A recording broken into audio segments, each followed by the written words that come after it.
743-143. Odo message no fa hoba ebe kenkan ede ama kai se beka sima no edunum na eyadea no nkora bo pepepe ebe bia homa na tom na wonso no watumi aba so abehwe wa adwafa nkoma hodo a yesin konye ye ba bedi ewo dwumade ne so Osman already watna se den mama na kwa abatew na fe yemfa coach of the day no entumi entudwa. Osman, good morning. Good morning, Ruby. Bibi abako de Nyame adum bibi abako. The Gunners forever. Enye easy. Say we dey am bottom yasudin. Oh yes. Almost okra the mentality of Cristiano Ronaldo. Arguably about the EPL na right backs no. Ruby Erika the best na bubunis na aka ho. About how many games? So far about 3 games. But 3 games now about as you compare those one yenyi mo nyina na. E wonder net returns near very high. Very high. And also for biara ntumo ntwe no premiership no ma. Okay. You do also nyina so to me win ya both on the ground and then in air. Hey, mo ko wani mo. Any say yes na dey say. Very interestingly wa bra na wakosan Tomiyasu no. Na Edu Gaspar Emerson Royal. Okay, Emerson student for student for Tomiyasu, so he means he knew what he was looking for. So I think guy no in Bobo or Bono Homeboys. Tomiyasu. Yes. I watch me go to my Yazabu Asna. Okay, right. Young fa coach of the day into Jana for young for famous bed and somra quickly na young koy any man pay near yadi to Jenim. And then the second day of October. If you know you can do better, then do better. If you know you can do better, you know, if you know you can do better, then do better. What is it? USA. US for what's Echo UK better better. Aye. And it's in November. Better. And you know, if you know you can do better, then do better. It's you know, I pay Osman the ade to Joanna no. Say unim say ade no, ubetumi aya ni year. Ye pre coin. And now person be catch us na ye ni say answer no akwa. Usu nim pass ade. I was say we ye ni ye. Na ye. Ba person be catch us say ye ni answer no. Yeah, na 14 year na shame. You do it once and for all. So that them come on be catch and ye ni year na dey you need to go back. Ruby ya students na ye tired am problem no. Okay. As no it's not from obotu mesua o. But on class minutes or cultural exams na after the pressure na abonodo inte baby na ochira receipts na botum na akona cultural yan so aye adwuma nsumpo instead double focus na attention ni nyina no Ruby a chino bokọ adwuma enwumbro bada no banya adequate rest no eboa on dada no na baby arrange ba menyin mo fi ade ebro wo ma nyinti obaba na nyu akom kakrebia na oreda nto dem na it affect productivity adwuma en nyina aka wontum na omboa so as enyim de botum aya na ye besides first thing first and then after hard day's work you can get all the chance to relax and then do the things about to na aye. So at any point in time and say you'll be there, you need to understand yourself, you need to know your psyche, you need to know what really inspires you when you are doing something. So once you know you want to accomplish something, you put in all your efforts. Other than that, about carbon and simple, you go back again or a waste of time and it doesn't help productivity. Ruby. Right, and to know, I wanna know if you know you can do better. Then do better. And one on be BM unim say buy one match with Skada and up oh to know on sound and to know say our so man is cannot do trade yanidi. And to know on to know all man is cano or myself on slow. You know you can do better. Do try at least 5 Ghana a day. I just say. Monya de na ma ye na fe. Monya ma na nye kama. Ala monya mo ya ma guess ya na motai ebu mu fasu. Because e na kade bia ba hye hye wa. O me kan cho say ni ti no. O ya obajo 500 Ghana. O ma de 50 cedis. Enti no monya no if you know you can do better. Adwuma mu ba bia obi ano. Nim say na wo ye no. Wo betuma ya ma na bro so sa. Adna wo sa wo twen ma e be ka cho say ye ni say. Ye na sabe pepe na fe bibia ntumi konkan. Eno ye quote of the day no. En ye di atudwa no quickly no yen kofa famous birthday nemra.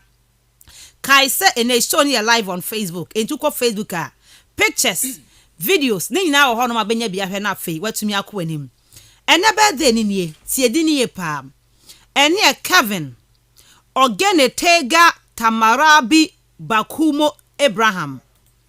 Kevin Ogenetega Tamarabi Bakumo Abraham. Ene Tammy Abraham ne birthday, Tammy Abraham ne birthday.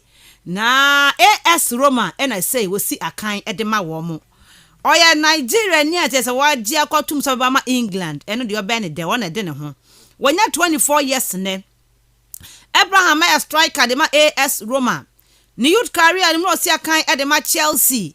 Na Chelsea for fan in 2004. Obo 2000 oburama kopie ma 2004 to 2016. And what you know, and a Chelsea for promoting about the senior team ni mo. Obabo from 2016 to 2021. But within that period, no, Omni Cologne to Bristol City, or Cologne to Swansea, or Cologne to Aston Villa. When you're quite especially we have Aston Villa, 37 games, 25 goals. Bristol City, 41 games, 23 goals. Even Swansea Crown, 31 games, 5 goals. I want to name Yanasa. Chelsea, about 58 games for Chelsea. Or share 21 goals. And today be Osman, Ebaji Abraham, Echisa, because numbers na bad. 58 games, not say 21 goals. Enya bad. Ruby said Abraham ne output now it was only because coaching and penny services. And we see it across teams. Be a coach be a preference to na open. Okay. But I'm happy there. Otum boy in the same channel. 1 hour in Babesha on our name. 1 hour bono. Ruby they are also not doing anything. Be a or your home be a. So if you look at Kai Havertz, Timo Werner, Moadima Warrior, and Abraham, Madame for Osman, no, and Abraham 18 birthday or Coromans or Bosses games was shed 2 goals. Ayanasa, England, and 18 wabo, and 19 and 21, and a national team Nankasano or Bosses games was shed 1 goal. Abraham, any Aston Villa, Abraham with the EFL Championship playoff him qualified by Chelsea, one year the Champions League, and after the Super Cup on the Chelsea Sanjay, 1 year England at 21 did the Toulon tournament in 2018. It never do bad. I wanted Tammy Abraham and I do birthday. Yanko PMO Liverpool. Roberto Firmino. And they were doing the birthday. Firmino and sono aya Roberto Firmino Barbosa de Oliveira. Firmino enya aya 30 years ne. Oya Brazil ni. Oya aya forward. Otimiso boss an attacking midfielder. Honest number 9 set for Liverpool. Osiakan Edema Aya Figueirense won Chrome Brazil. Or Johnny TSG Hoffenheim in 2011. Bokopem 2015. 140 games, 38 goals, and Senna 2015. Baba Johnny Aya Liverpool. Menoka say about 215 games for Liverpool, 67 goals. Numbers na not dene. Brazil minor 55 games, 17 goals. And you hear the tenam. Firmino. Okra good family chesanya sem ketwa kra ohwe Firmino a ono so no ball mode mo no ekon kan pa na say na mayama Diogo Jota abetu no but ofi bench ba he still scoring etu ba ne family ho no ma ne maame enie a very beautiful mom and a Firmino wo very beautiful mom and or and afo hwese de tie na na busua no so no ekon kan ye pa tumi say Firmino ono so no ene na busua no aha fantastic family and a Firmino ewo the wife and the kids and oba I think say wawo oba na wonansia pregnant na furu no bi wo mu pa but wawo sisi wawo be ma kama dinama Roberto Firmino 2 aya girls 1 boy Roberto Firmino and they would in the birthday one Liverpool the Premier League bako Champions League bako UEFA Cup bako FIFA Club World Cup and so one ewo hwa Copa America with Brazil 2019 omujisi womo en9 suntine wodi obeda one Liverpool brantia Roberto Firmino di obeda still with Liverpool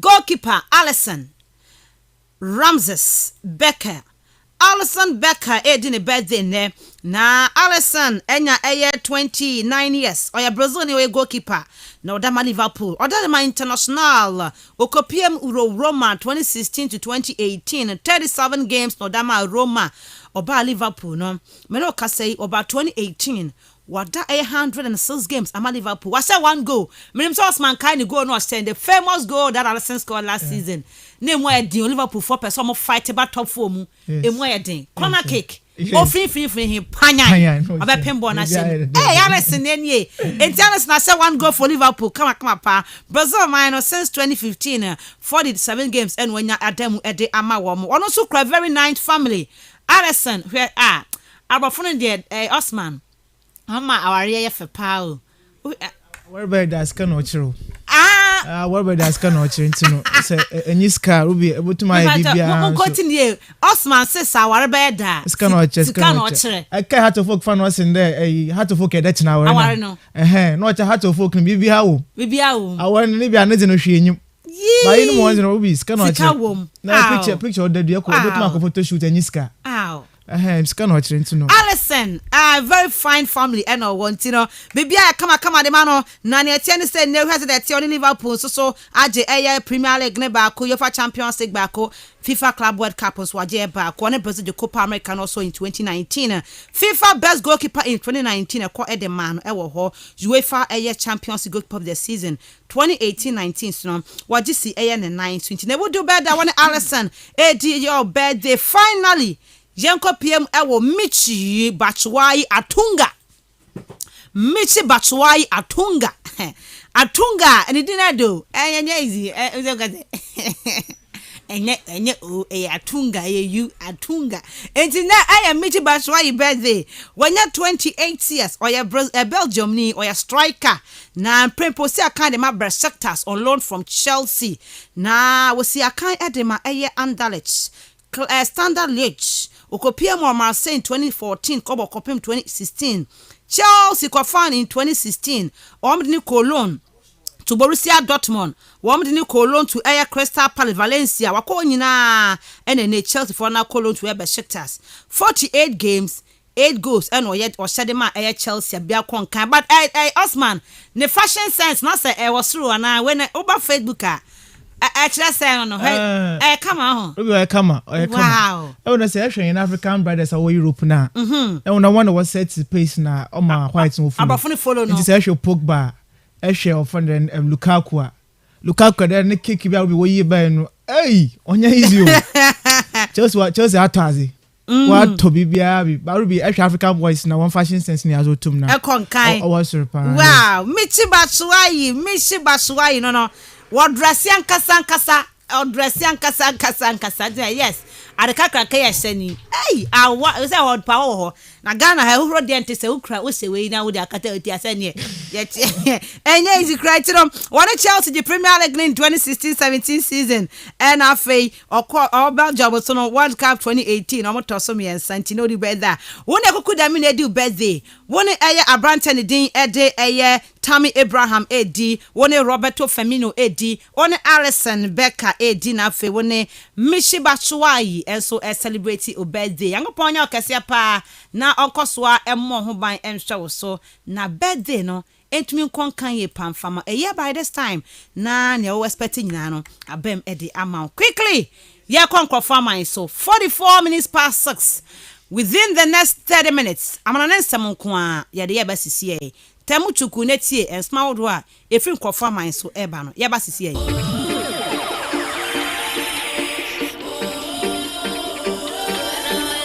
The real sports is here. It's caught in no man's land. It's Marty! KASTLE FM. KASTLE FM 90.3. Blending tradition with style.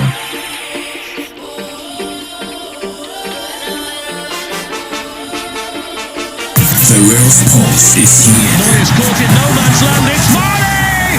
KASTLE FM. The Sports King.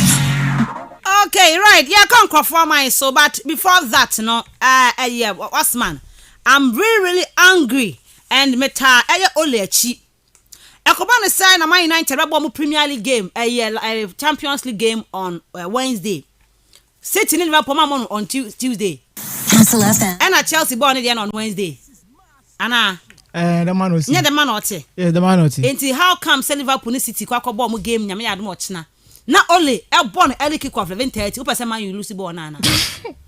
But say Man you nti na mo de ma ade na mo ye Man you for. Oh, we menya sure. Na adam for mo ko tumpo awia to at least. Onya hwe say e bia na fishes we to ma hye. But me sure that United for pan ko to ma appeal but once I appeal into man ko it means that they are very comfortable. Ole be the bole dwa was say. Ole na onya azu bi onya ntia. Also common sense will not hey, nyezio. We got oh mama we dem tweetie. We betie ole ansanya konko for man so se ma ba say we ka say bia me na make kan. Ole na ka na asem. We drop papa say na mo dem no oyaden. Aban na ono akwakobo awie. Akwakobo Champions League awie na obaya. Mo say ene ya anopapa ya 11:30 ya Man U game into the only ansanya ko amana nsem the fishes number.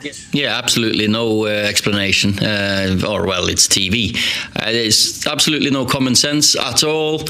We had the same scenario last year when we were in Turkey and came back and played Everton. So of course the players are not going to not going to let that happen. They're not going to get that joy again. They had it last year as well. But we have to make it happen. We have to make it happen because it's not like we did it last year, so it's going to happen again. The crowd's going to have to help. That's important, and I know they will. Us and Chelsea play Wednesday night. We could have easily played Sunday, and the Liverpool City game should have been a Saturday one. So common sense might not be so common, unfortunately. That's what I say. Ruby, it was harsh. Really harsh, It was really harsh. Only some not. No, but Ruby, now this season clubs of Champions League. No, but more my freedom do team now. What ball matches either day later another way. But I'm surprised the team not. What is about Chelsea? Did a boy? So these are the direct competitors when you want to. No. Over feel hitting. Besides, now because hitting going to that I don't so cover them. No, Colusia Bende. And Everton so big match. Big match, that man. And so I don't know. Common sense is not common in so many things. What can't be more right? I know just by the way, but I don't say only that issue. No, I send come Sunday, Nanka, or Sunday, or Sunday, right? Okay, and now good morning. Yeah, Ruby morning. Bibi about dear. Only I'm for now 7 pair. Yeah, and I say only Ruby. Any only gonna social by Yarjin. Back last season, now John Club or complain of such incident with Moise. But Ruby, you can't blame more funny than the FMP, the Premier League board. You see, clubs like I said, they agreed to some of these things, and it's was the big money TV rights. So if you are enjoying big TV rights, Ruby, you have to play the games to the tune of the TV stations. And the matches are winning that the time we are because already you are earning big money. Okay. It's only gonna associate and then by at a point so any only gonna associate because Ruby clubs and they agreed to some of these things there. Oh yeah, then there will be fixtures that own favor clubs. But Ruby, actually La Liga Santander what call the international break, the last international break will be. And they had to postpone Barcelona one games and one house. So Barcelona or standing games. Yeah. Last year Madrid other teams or standing games. So Ruby, Premier League board now also watch the war from the place because every games continuously the man Ruby by then. Okay. Clubs will agree to this particular big money home to one fan. Right, okay. One more day Facebook KASTLE 90.3 FM.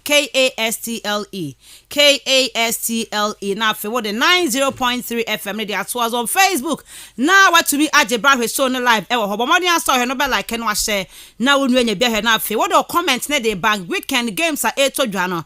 For message ni ba na afi kan we show no so entimi emfama yan kan kwafo man so quickly and small one na eba e dey free kwafo man so yan shall stand friend free the French League go animo near her near my course weekend is send echo head ama the likes of PSG, Monaco, Lille, Olympic Club de Marseille mo weekend e ko say e what the French League go animo e match day 9 and ya to me asha se no da wo pie ma line boboko no wo mo Chester the Rem le twa mo kam ye no wo mo antimi antibia na e 3 p.m. on pay. Woman RC Strasbourg na elbow OG Sydney 7 p.m. no. Woman Brest to team no. Ebe to me at the aboard 11 a.m. no. Aya Paris Saint-Germain PSG bobo kono. Omo ebet na fie na omo akona somba kwa away to Aya Stade de Rennes big game watch na. E to me e to the PSG away to Aya Stade de Rennes watch na 1 p.m. no. Aya Angers NFC match Samson Lorraine. Woman Clermont Foot bobo kono. Ebe to me at the Abweni AS Monaco nyame ya adomotna omonso ebetumi atena fie e was Star Louis II no omonso atumi atonsa e the Afre Boboku a eno eye Bordeaux no matumi e the Abweni me patronat ene toye game no enso betumi atodwa ansa na Lille Metropole wo mo enso defending champions no Woman morning kwankan next time ya adumoch na omo ebetumi atena fie no ma to side Afro Olympic Club de Marseille a big game watch na Lille for e was some etumi edin kunim na mom no Marseille for a big team this season morning no e ya dia e kwankan ye mpenti am ya aduma search na big game no enso ebetumi atodwa ansa na Saint-Etienne wo ma tena fie atonsa e the Afro Olympic Club de Lyonnais watch na 45 sa big game no enso ebetumi atodwa mede ho nsam no ede ema yetiefo yenko pie mo table no so ne etie ne PSG fo ready kan wo mo 24 points ho Lens Bobokuo no wo 18 points toso mieno Olympic Club de Marseille toso miensa wo mo 14 and half OGC Nice on the fourth position with 13 points yenko pie mo the top scorer stats no ne etie ne wo ko pie ma Dimitri Payet won Olympic Club de Marseille dia 5 goals no watumi asha enso ho sanso na kokopie ma Abrante Amin Guri won wo OGC Nice obomaden enso atumi asha 5 goals ho Gaetan Laborde René 5 goals eno asha hena fe Kylian Mbappe Loten won PSG washa 4 goals ho eno ye the French Ligue 1 matches ahodo a to dwa weekend no ehon nsem ne ye de to dwa wo show ne so ede ama ye tiefo yenko PM Germany Bundesliga no match day 7 matches na tumia sasiem Nenoda FC Cologne wom etumi bomoden ehye Mensah Grutterford wom take kanum eya bako nyame ya adom na ebo 130 a game saka no eya ade etodwa de tienie ewo Signal Iduna Park no Borussia Dortmund omone Augsburg ena de boani Wolfsburg ewo was Virgin Arena womone Borussia Mönchengladbach game no hebetumi atodwa mepacho Stuttgart TSG Hoffenheim Hertha Berlin Homoso betna fie no money Freiburg dia boy ni nyame ya adomoch ene 4:30 no dia Red Bull Arena RB Leipzig ewo Red Bull Arena no womone Bochum Bobokuo no de babwani Sunday watchna 1:30 Mainz 05 Bobokuo no womone Union Berlin watchna 3:30 Bayern Munich betna fie womone Eintracht Frankfurt big game watchna Bayern for ebo 3:30 and sana kokobo 5:30 Bayer Leverkusen wama kwa kopie me wa way no money Belford game no enso atumi akwa kotodwa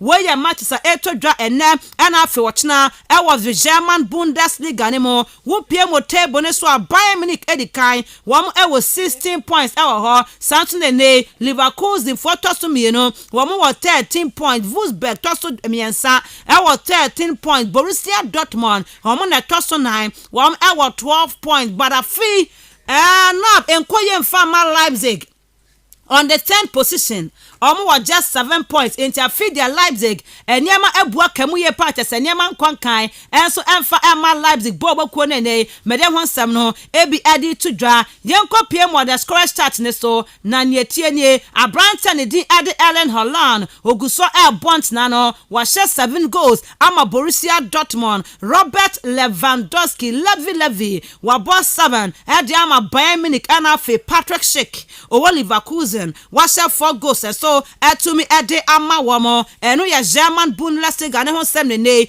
ye de atudwa ede ama ye tiefo ye nkopie mu ewo the Italian calcio serie A mu ne amfa ho sem no ebi amfa tudwa de no da Cagliari Calcio womo ne Venezia Bobokuo no bon kwakoye 1-1 ene bo 1 pm January womo ne Salernitana game no ebetumi atudwa ansa na Turin derby na baso eno aye na nwumrei boss 45 and I said 4 p.m. me pacho Torino woman Juve na ebo we aye Turin derby no Torino Juventus 4 p.m. sa game kese no and to Dwansana boss 45 me pacho ayade International Milan akwa away Nafe, woman Sassuolo Calcio game no, and so at to me at 20 the defending champions International Milan omabakwa away no makwa koshia Sassuolo and no set 45 who call Facebook Castle 90.3 FM showing your live honor nafe what to me after be videos and pictures no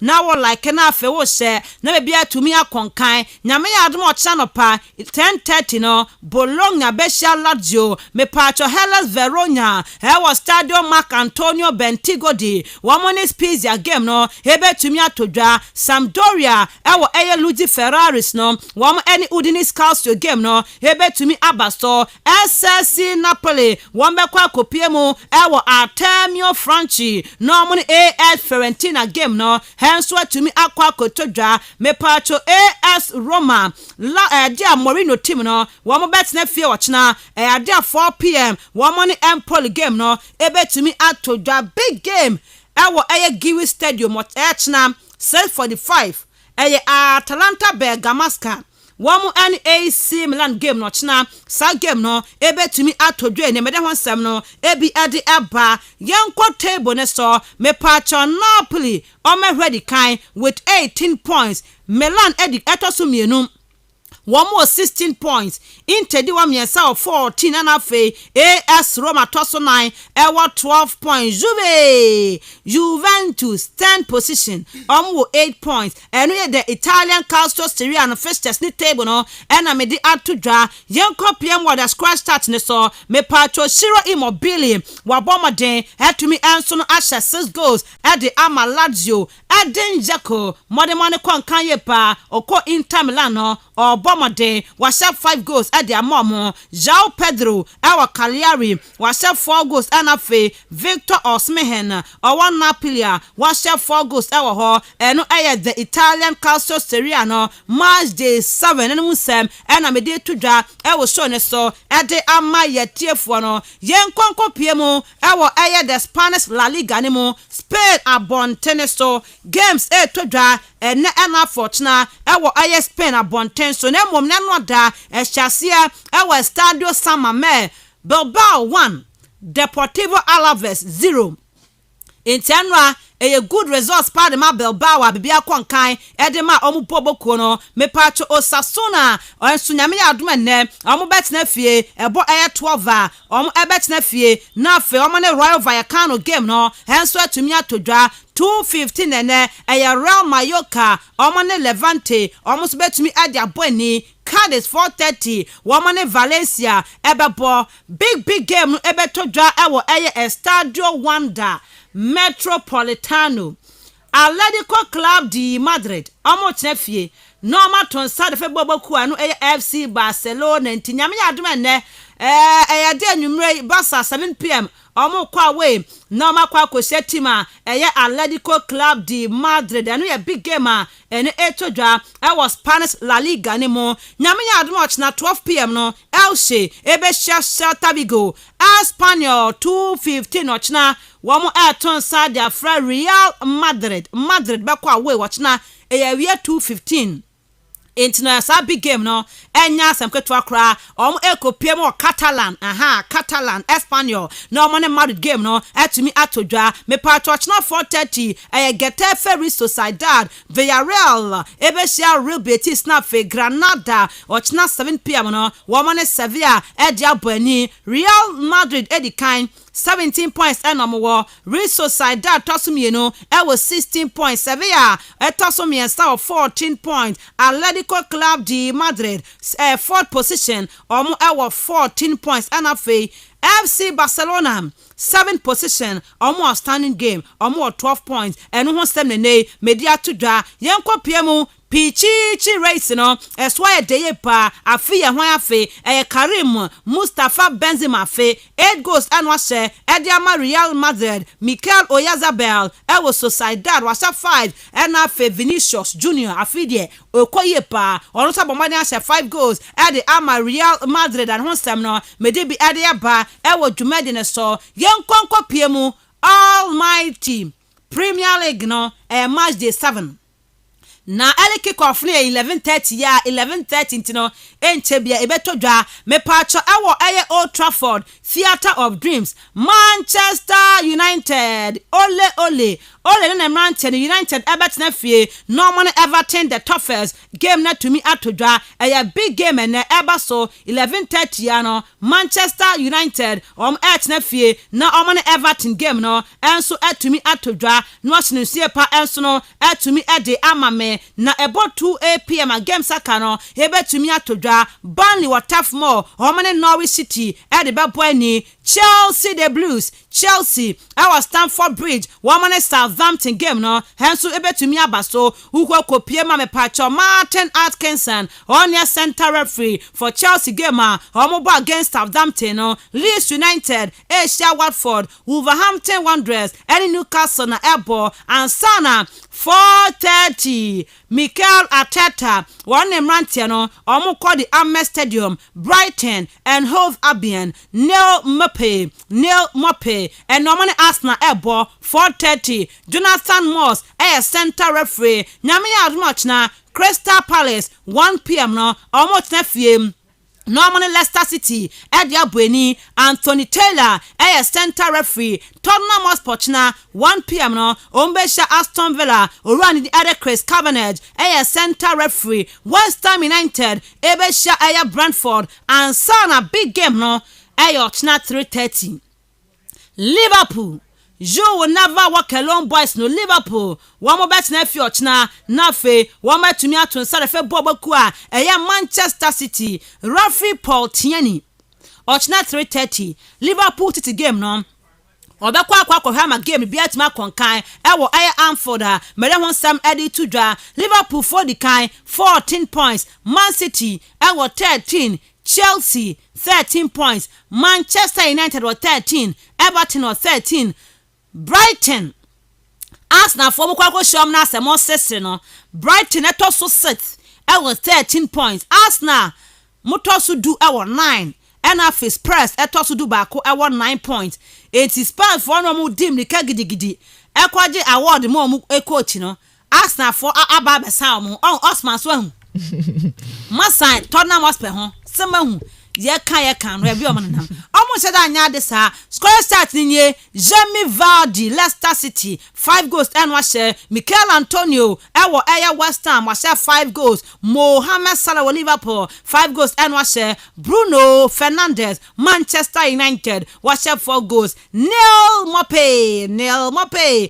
washe 4 for Brighton and afi Ismail Assar ewo Watford washe 4 goals ewo ho enu ye Premier League ni mu semene me be added Dwa I was showing so Eddie Amaye Tiefo no Yonko Piemon Samu from na memfa nsem ne bi emfa to aso de nei Mikel Arteta or your manager Edema Arsenal the Gunners was since man mabonten so ni Mikel Arteta no me pacho Ben Leno o man enya bi na nene Aaron Ramsdale edano aso ne Ben Leno entumi ani nkoma nkanche boy no say fina kwe me ma Aaron Ramsdale chance amuna kwa kodem oso no kra bi animo o mekini kra mo bi so nya conversation with Leno before say or allow Aaron Ramsdale amana kwa dem ti mo kan say Ben Leno ebofu because coach no won to me any nkoma no kra bia any sansem ne Mikel Arteta what the sansem no to me edia to dwa na Brante Gabriel or your center back Emma Arsenal team no was so on wakam obi atem se enche bia no woni Brante Ben White omo partnership for Arsenal no ebe oja because ene Mikel Arteta ka chomo se kwan bia no wo mu ni omo ho nkomo no omo ho sene mo ye center back partnership ni ho hia ye pa e wo se kwan bia no mutumi nya good timing na mo din komo ho sene we na ekonanim we na edi echente kwan bia so ka mo bia te se enche bia no clean sheet omu keep no o mekoso keep ama partnership no aye one of the best ewo Premier League ni mo we ensem kakra center back de metima eno ye Arsenal Gabriel Brazil ni no wode ababe to dwa menkwa Manchester United wodem say ne Paul Pogba opesoko ne contract no onya extend ye emfa ema team na no na reporter men say kan say ne United for where ni mo se Pogba kwade kwan bia so no o mbekwa kopie mu ewo AC Milan na ade Africa branch Frank Kesse Cote d'Ivoire ni no wababa bejinamu ade amama United ene reporter men say kan me de bi ade to dwa ewo dwumade ne so me pa atwayanko Barcelona na FKK na minim se apamu koma no sana me so dae minim da anopemba na me say me ka se apamu no ba ana me hu no ba bi anana me so dae minim be bi a me hu na ase apamu koma but sana ente sa no reporter me say kan no ene say ne Manchester City one assistant manager one ma Lilo ne deal ye discuss e wo Barca team ni mo say bi omunya na ma be ye adwuma no e de amatima eno ya Barcelona sempenfo etumi apamu Ronald Koeman no Raglan Johnson what some kakra to dwa was Felipe Coutinho Barcelona boy no when him say no say can the man Liverpool and akudai aswode Otene oko Barcelona oko ebo mpono nya bi mo okolon to Bayern Munich osan ba Barca no eni je de oni be wase ogide se Abrante Coutinho wa fini days ewo team a Liverpool mo because o Liverpool no bia penasem no bia twema no bia tenase bo ko Barca no onim say price tag na was show and for Sakoto stars na ma pressure abent Coutinho pa de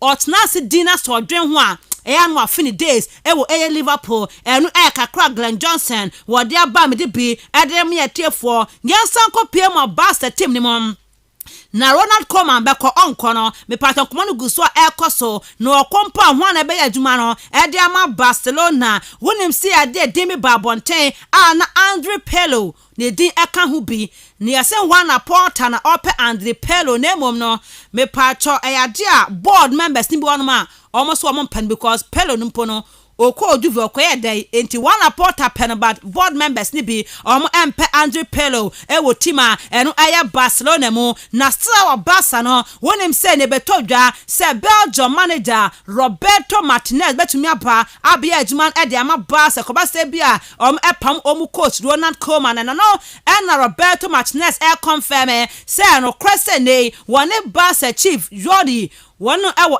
friendship here panemom no Barca penny bian fa phone emfa ne say one Roberto Martinez no mama ye adwuma emfa ma Barca team na no contact from Barca and here Roberto Martinez ne sam kakra wode ababa to do ne me de bi adem ye tiefo ewo dwumade ne so yenko pm games ahodo a to dwanim na fe emfa reactions kakra emfa emra dia me patro early kick off Manchester United na ebo na Ole Gunnar Solskjaer and Sam Kakra wode ababa to dwa wose ene okam obiate say after some kobo game Villarreal na man you for form buye pack of Ronaldo last minute goal no ekwambia so ene reactions no bia tough ye pass ekwambia so no o menya good results against Everton yentie Ole Gunnar Solskjaer. You know, we've done that so many times at this club, come back at the end of tight games, difficult games. You know, we played against a very good team. We dominated the possession, played some good stuff ourselves, but of course we were a bit too open on the counter-attack. We've got to accept that we have to defend better. But, you know, the boost and the energy that you get in a group after a win like this has to be built on. Then again, it's a very, very quick turnaround. It's a different turnaround than last year when we played Everton away, when we played Wednesday night and Saturday morning. But still, the players are not going to get caught out. We've got to start as we finished on Wednesday night.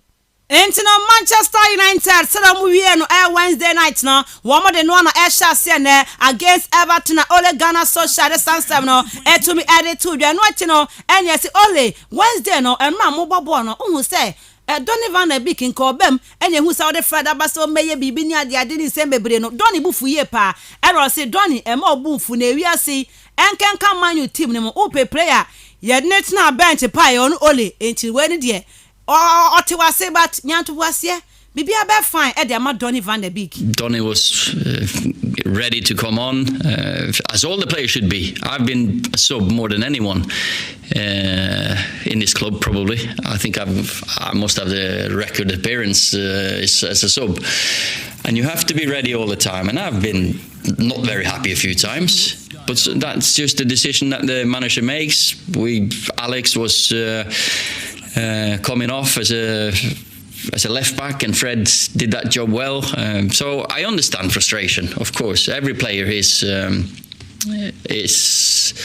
keen to play. That's got to be built into energy and some determination for when you get on, and then show me. And that is not just Donny; it's all the players. I've got a squad full of internationals, and if we're going to be successful together, we know that we need positive energy. We can't have energy sappers or sulkers.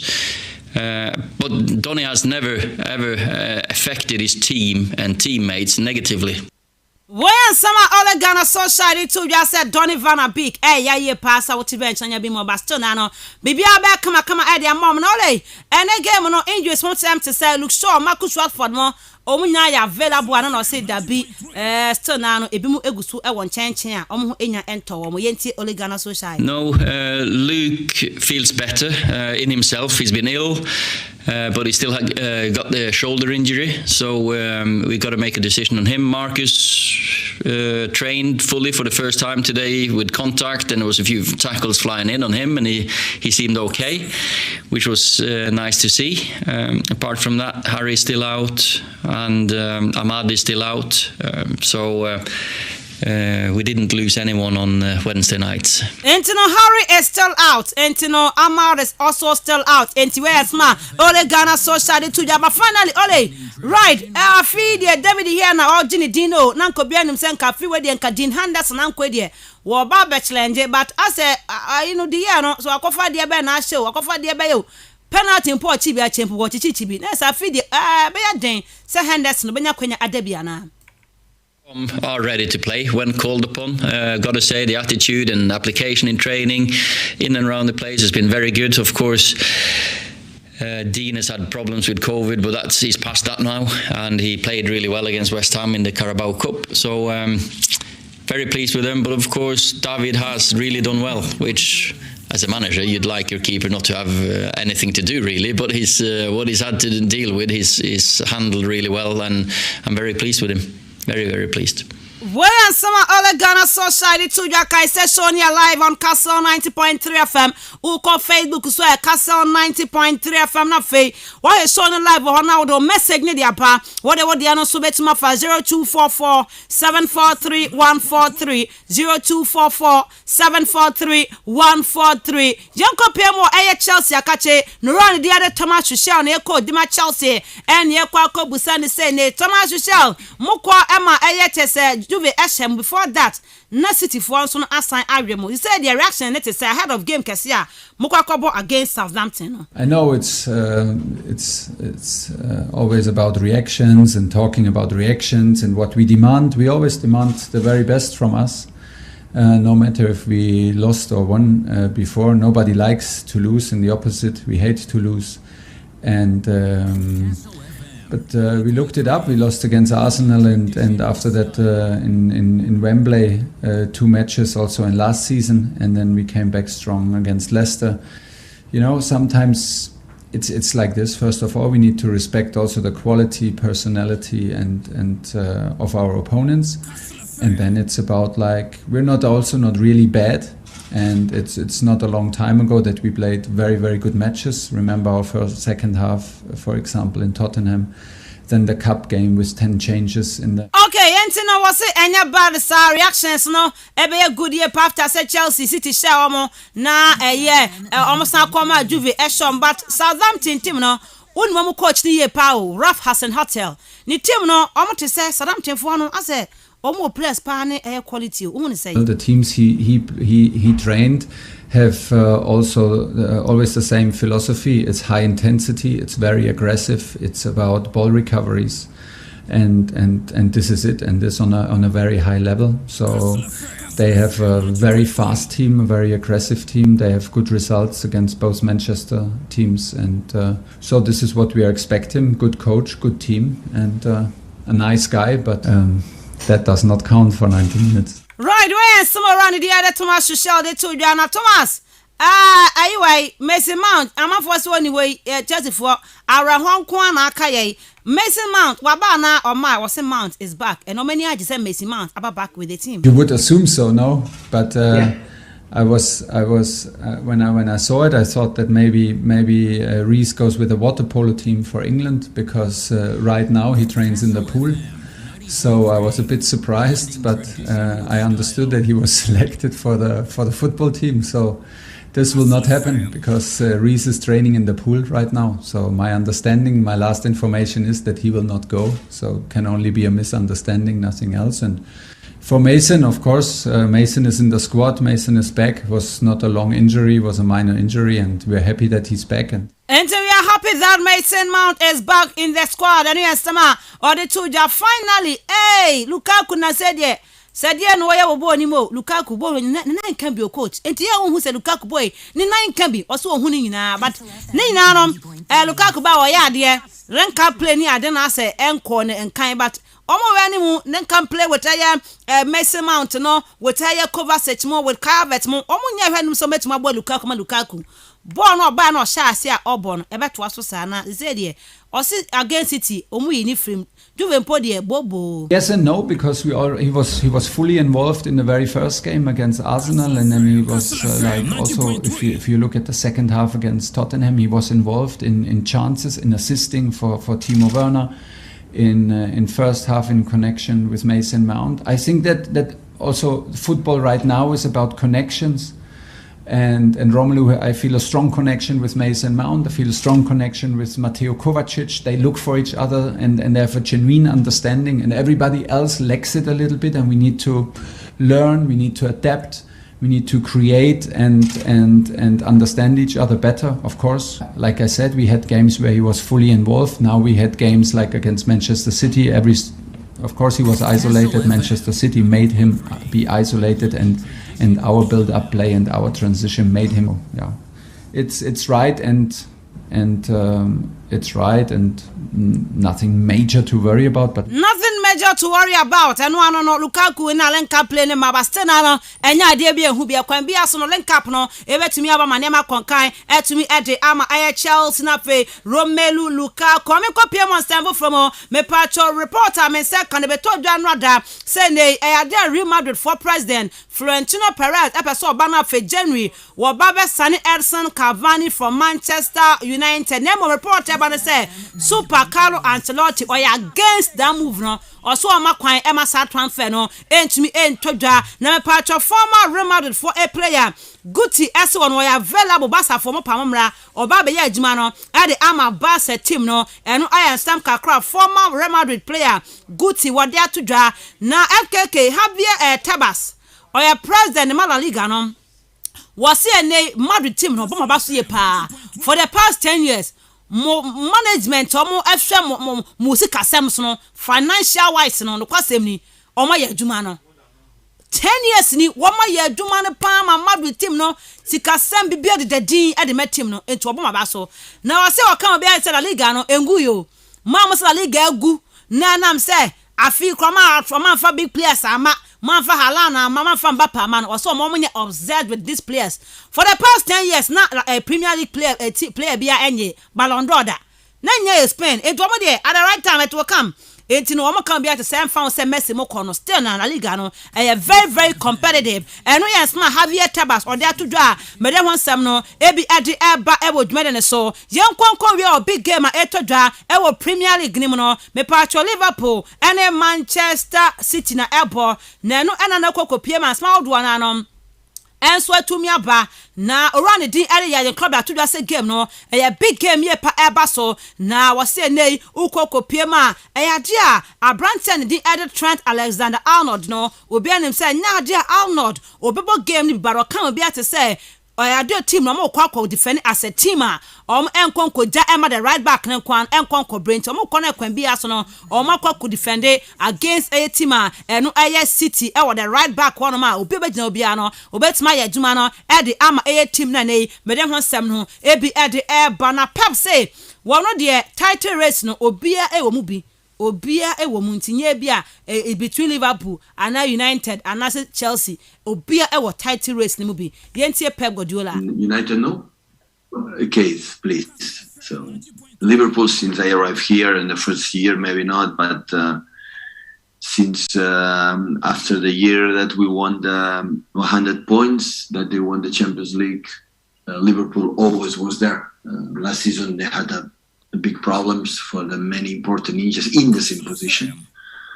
Otherwise would have been different, but and especially because we were excellent last season again. So the last 4 years, both teams, all the time we were there. That's why it's the biggest compliment that I think both clubs, organizations can have.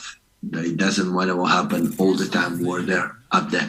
Where smart Pep Guardiola de to join e me dem stem no ebi ade e ma ye tie for e wo dwumade ne so na Rolf Hasenhuttl ye code dem Southampton was a game kwakoba against Chelsea no pressure is on Thomas Tuchel or no lose 2 games that's what na so aye one day e fan ho kra enti pressure there e wo Chelsea coach so ye pass in a game no obetime din kuno ko din kugo ko bodra na so de e be hie pa eno any sme ne ye de ato dwa na Diego Simeone say wo hwe ne mu say game na nkoba against Barcelona no Antoine Griezmann begina form ye pa nwatumi aboni ye de tia Barcelona okọ omo anya de wo show mo de show mo say yes ball no ni mbo pa ento ye say na kwan bia so no Antoine Griezmann e betima step on the ground very well now watumi enya a good performance against FC Barcelona and we asema run din enso no e de Diego Simeone wo de atu e dwame partner ka say Ferland Mendy Madrid for player no wa back ogusu training but still na eno ada or you training alone one kwanka team ne ho squad ne ho because still na ne ho ense da ento ne sa eno e de atodwa medibi enso e de eba na Sebastian Thiel FKK good morning. What name Sebastian Thiel? Good morning. Good morning. Sebastian Thiel. Ono na nya the winning goal e wo Bernabeu midweek against Real Madrid. Was it over 1.2 billion point 3. Hey! Afane he. Afane 3. Na one can foul 3. The last goal I watch I don't know. Ah, we jaisa. E wo Bernabeu na. E wo Bernabeu. Champions League do. Oh, masa. Oh, shebiem. Oh, ja. O shebiem. Mo return go be san shemo. She. Omo wu kran ke ye. Say na Madrid nim say omo e bai sa. You say dey. O be sure mu ye. Nti no o be so che say mbekwa kwa Sheriff e omo home. Ombe wu ho. Hey FKK, e tie from patch enti pa FKK na o kasa ansem no. Mbe Sheriff no ma be hye mo Bernabeu no kwa hye no ombe wu mu krom ho. Ombe wu ho. Na ndom supporters ne be. Omo nya hwe. Dede. Eja. Dede. Se mu dwane. Oh, ne dede. Enti no Sheriff Tiraspol omo hero Sebastian Thiel a wonya the winning goal El Bernabeu midweek no was a goal or shed it Madrid no was shown over 100 times. Ontumi nya hwe because ne what drill pass or to me shares ago no edit Madrid e wo the Champions League no. On that note, yem fam na 17 na fe yem fam come on enhye so e wo dwumade so higher Castle 90.3 FM Robert Mensah Sports the weekends edition and I would no ye ba sisi The real sports is here. Neuer's caught in no man's land. It's Marty! KASTLE FM. The Sports King. The real sports is here. Neuer's caught in no man's land. It's Marty! KASTLE FM. The Sports King. Okay, yeah, man, and fan command share so back. I said so near live on Facebook. Live on Facebook as Castle 90.3 FM. KASTLE. Now with the 90.3 FM radio at on Facebook. Now he's showing live ho. But more than self here, no be like our share na fe. Unu enye bia hwem. Now the message ne so the banner can kind the amount for comments ne bra. Na yen can kind for my games I hold wa e to dwa no. Wa dwincha ho ne say. Ole e complain say time a omode man you born aba be hye no. Enye papa e sisie because Chelsea mo any other teams no. Obi mo ball no Tuesday be on Wednesday. No obi obon the game Tuesday. Akobon there Sunday. I'm on only obon there Wednesday no. Wa ba be born the game on Saturday early kick off there. Ness and Swenny into all say sebi. Adwin bia ni ade empanifo no e dey Man United no.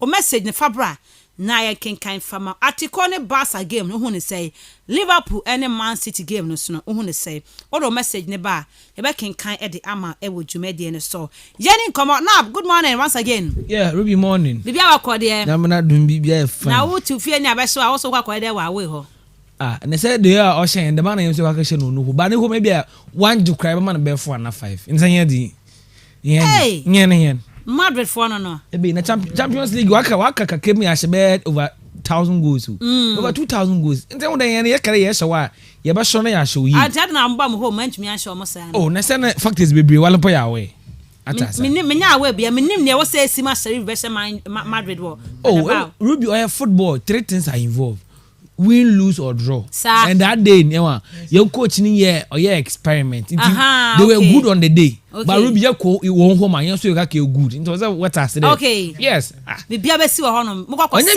say we say wo mo kra butu na sa na wo kan we na me make kan say Juve for na ye Chelsea for ko home mo say ye wan no on ba Stamford Bridge be so mo train la mo say ye ntumi ba wo ti home e be hye wa wo kwa so bi home na bi ne say awuti mi won no wo ya no wo boy na Juve so ba mo ya tele baby oh be there was on o say there alongside Federico Chiesa Asma, also mona moya day. Mona mobile. Mona if you say Sasna is the adjoin now. Monka ho. Is the Irishman one. Mo dream what I was that good. But I was saying Arsenal the way ya ni abra ya Champions League one semi Europa League. I was saying ka na Moje League afio. Oh, the man. Oh, them na say Champions League one hour born watch there squad in depth no was true. Sir. And once na screen you now one same. It was win any league now. Oh, I doubt. You don't you ready am ben ho kra. Arsenal. Tough for crampon ponu mo cheka kra but some are catch tough on the room this season. O dey mo fancy o Mr. Tommy Yasu right. FKK. Samo sha Chelsea be she. Sa. Say sanity. Well, enyehu. Enyehu. Say Juve there. Mbetimi ashomo. Yeah. Mbetimi ashomo. Stamford Bridge bibia betimi asi. Bibia ntumi si. Ya be show mas bibia be si sese. Kase ya be show mo. Kase ya be show mo. Mo betimi ashomo. Kadimachi. Mo betimi ashomo. Tie Kadimachi. Yan Chelsea for. Mo Chelsea for. Fa yen ase mo. Yan Chelsea for. Mo Chelsea for. Say Juve for ba. Say Juve for ba. Ya be show mo. Mo betimi ayeden. Sa usuba na oye wa ha no enya de a extra ni kra extra ni wa ha okay yeni koma wa mana ni sem no fa message ni bra on 0244 743143 0244 743143 na yetumi enko yeni mu ewo ho right Osman yeni koma wa mana ni sem nim yanku yenim obi ma se moment that was na yenchi listeners yin mu akaba from Castle 90.3 we can get to start and I able to say room of Facebook audio visuals in your two much go but my search for Castle FM no na etum na I like na she na bi so etum nya bi ahwe Castle no start with K na etum na I like na she na bi so etum nya bi ahwe we weekend where azi anu botum na why she no why the day and then arguably say echo across Europe abaka matches ni ya for various clubs and then teams ni nyina no ya aza otum no ye a bit fairly okay for obi obotum na wakohia ni opponent bia no but there's going to be one big match obotum akodo England and that is Liverpool against Manchester City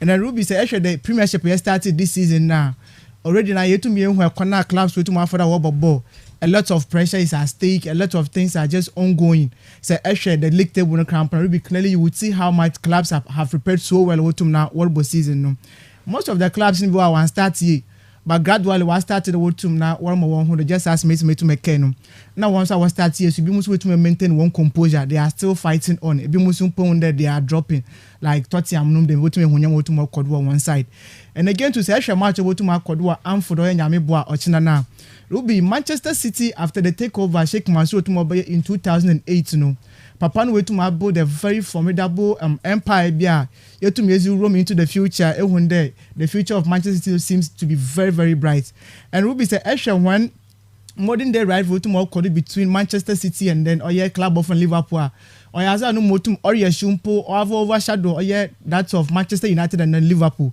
nke abaka dan traditionally no the English clubs will rise based on performance wotum na wo was ko nanyim and then gradually no trophies na performances no tum na osesa the face of the game into Manchester United and Liverpool one rivalry as tum na oluko kakra it is only based on history the competition between the cities between Manchester and the Liverpool able to na can be but Ruby in recent times no able to show the competition between Manchester City and then Liverpool into the history behind this fixture kakra and I able to the reason why the modern day rivalry between Liverpool and then Manchester City into Ruby say the history kakra na able to in 1936 to 1937 was the year Manchester City would win one first Premiership trophy, and that was the season. Now Manchester City would use 2 years.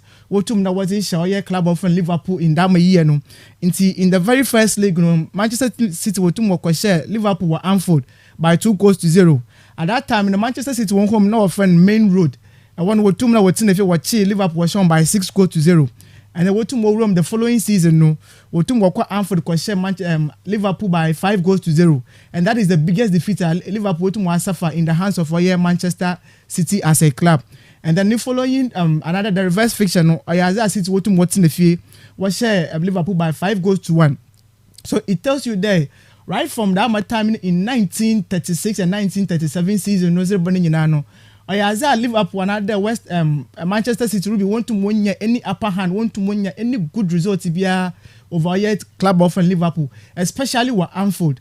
But after the takeover Sheikh Mansour about 2008 no, and that was the time we saw club of Liverpool's war in recess, because no Oyaza would once were try and error after 2007 Champions League finals no.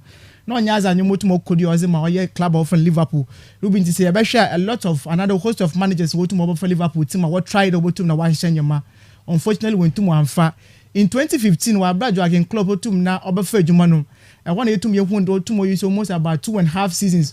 Otumo body a formidable squad over to na was a compete in England and then in Europe. Into be after 2016 so no. Na purpose way to wait finish about the caliber another way for Bayern Munich Rome or Manchester City also started something that was very new.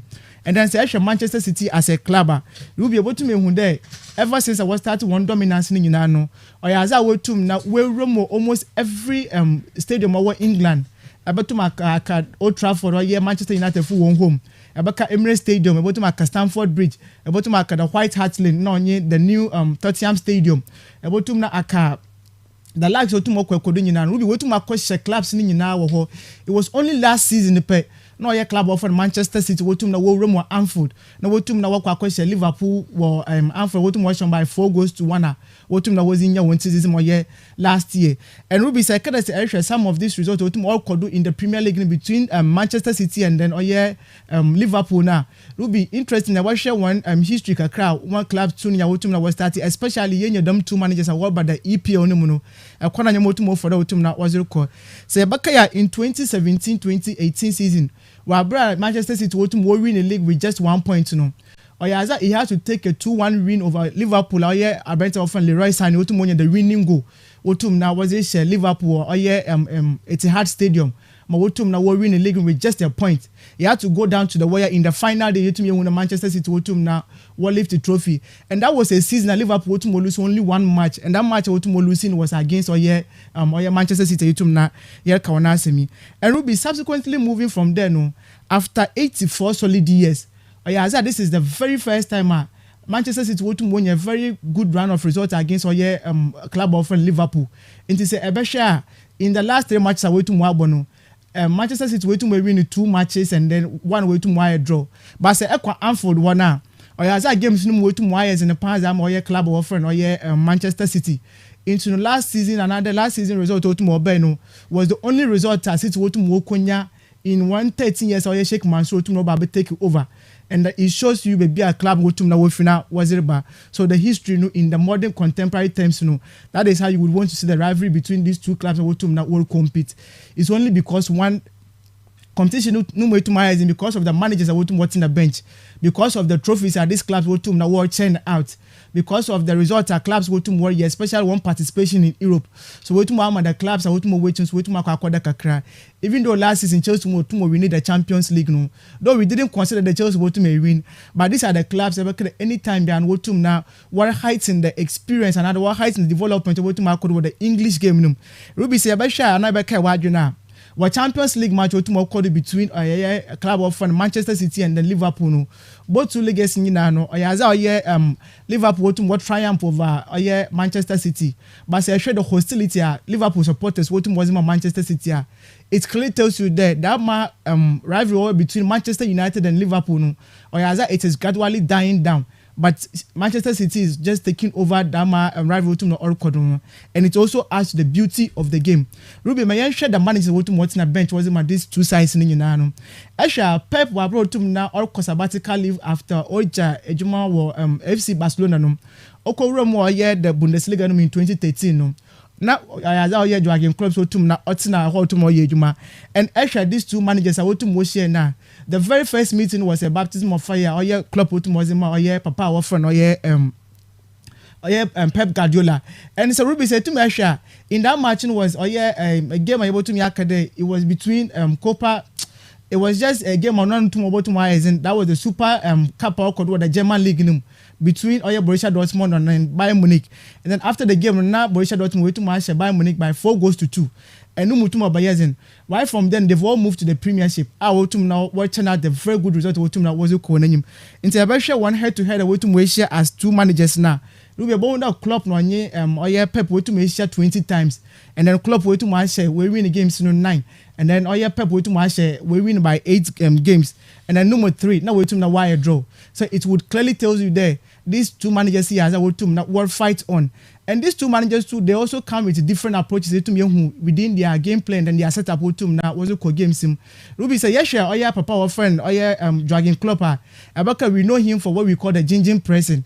And this is the game where to but ni place bia to Bobby.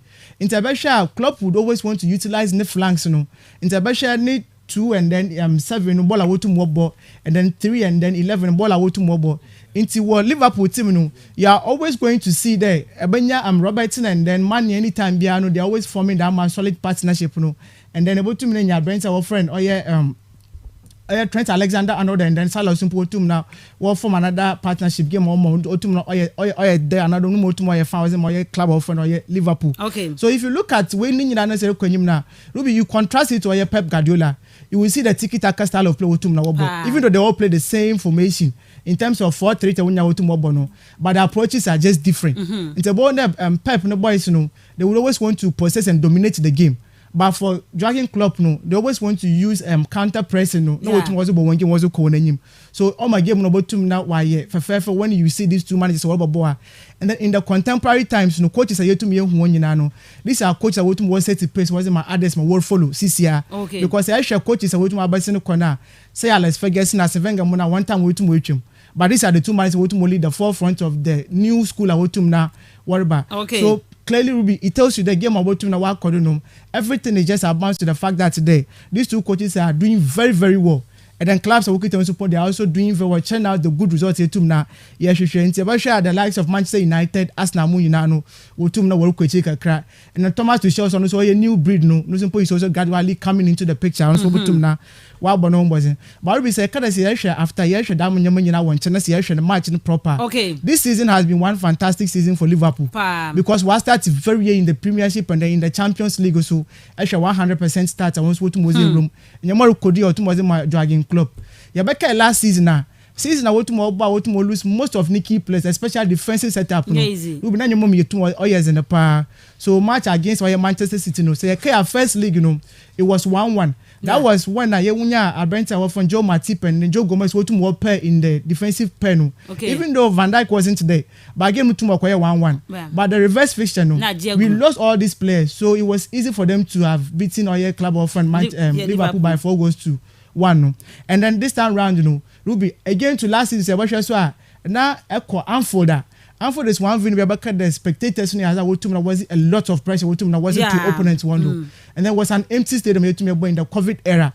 So it was also very easy for Manchester City to me room now cost a sign your mark but this season it is going to present us a very different picture. I will to how our managers able to pan up and then what formation they are going to come in able to me one day over to and then America Liverpool this season was start and everything is going well in their favor. Actually, boys are to now what about board now. Gradually, the understanding has always been there. For consistency's sake, you have money, you have Salah, and then Firmino. Sisi and Wotum was a Jota Babacount. And at any time, there is a Jota opportunity. He's even displacing Oya Brent of Firmino. And the guy is very, very clinical. And again, to be say, actually, Liverpool team now. You would see that boys, the understanding is just there naturally because we have one who watch it. But look at Manchester City team. Last season, boys are and they are still there. It's only one player who was about Jack Grealish. So it means the telepathic understanding between these guys in Yano already it is there. So you want to look at the systems that these 2 coaches will team now. Unfortunately for again Klopp, ne precious asset to one team Trent Alexander-Arnold on to game nibi. And then the old guard Milner about my game now Ruby always then you look at them left hand side from Manchester City about but you will trust Klopp also as a team individual definitely it is going to happen but give them about and then say I pep so definitely again to nyama yazo tum na or kodi no so man because after Tottenham all lose game no Ruby he has just worked up and then nyama kodi so man pep this year. Okay. Actually against Chelsea no we saw him playing and then his players are now pressing. And actually one pressing game here it is very very high. Nyama yazo tum no conquer man. But against team our friend PSG in the Champions League no we saw something different. You would always not trust our papa friend Pep Guardiola. Ruby a couple of big match biana. He is always tweaking his formation. About the players in Nimas but you have certain boys who sit in team Marubi they are on form. I brought Gabriel Jesus for instance. He was one boy I thought that this about him now will move on. But again to not now about homeboys. So Ruby about him now wise. By the end of the day now be expecting they be a 1-1 draw about him now wa coordinate Ozamon. Kakrebi on Old Trafford game about him now wa kodo. Man United. Only can associate every season almost about 3 seasons now. Ruby seems Obi and Proba Kanasam. Whether because of the club legend I don't know. But this is yamo materials in Yunano. But this is about show you 2 players and will save only an association man. Okay. Actually the gear. Because this is one man on the park and the Ronaldo on Bobo Bia but Obenya work in a position be into against Villarreal we saw it. And against some other clubs we've seen it clearly. You don't see the handwriting on your league and association tomorrow when it's him. And again, too, the boys are complaining why they are not. I wish in with Chelsea, but it's not But then going to play against Rafael Benitez. Benitez, you know him. One man, but he demands a lot from his boys. The main reason is James Rodriguez or to or fear not to Morocco. And then say Kaniti Ruby definitely are supposed to work very very hard. And then say surely Ghana associate Ruby. I think he has the materials. The question is how he's going to implement a certain system about to now. What Bonoza Kunenim. I want to answer that to me. Especially midfield holder pro no to now madam boys to more bono. Either Fred and then McTominay and other matches to more bono. I want the issues because the guys are not able to progress the ball forward for attackers they want to now when she go. And again to say extra the Eagles are already United team before there. They've arrived. But Ruby United team won't be at this point. Actually, when you're but one team there, they are building something. Even though with the inclusion of Ronaldo, yes, you get the goals about him.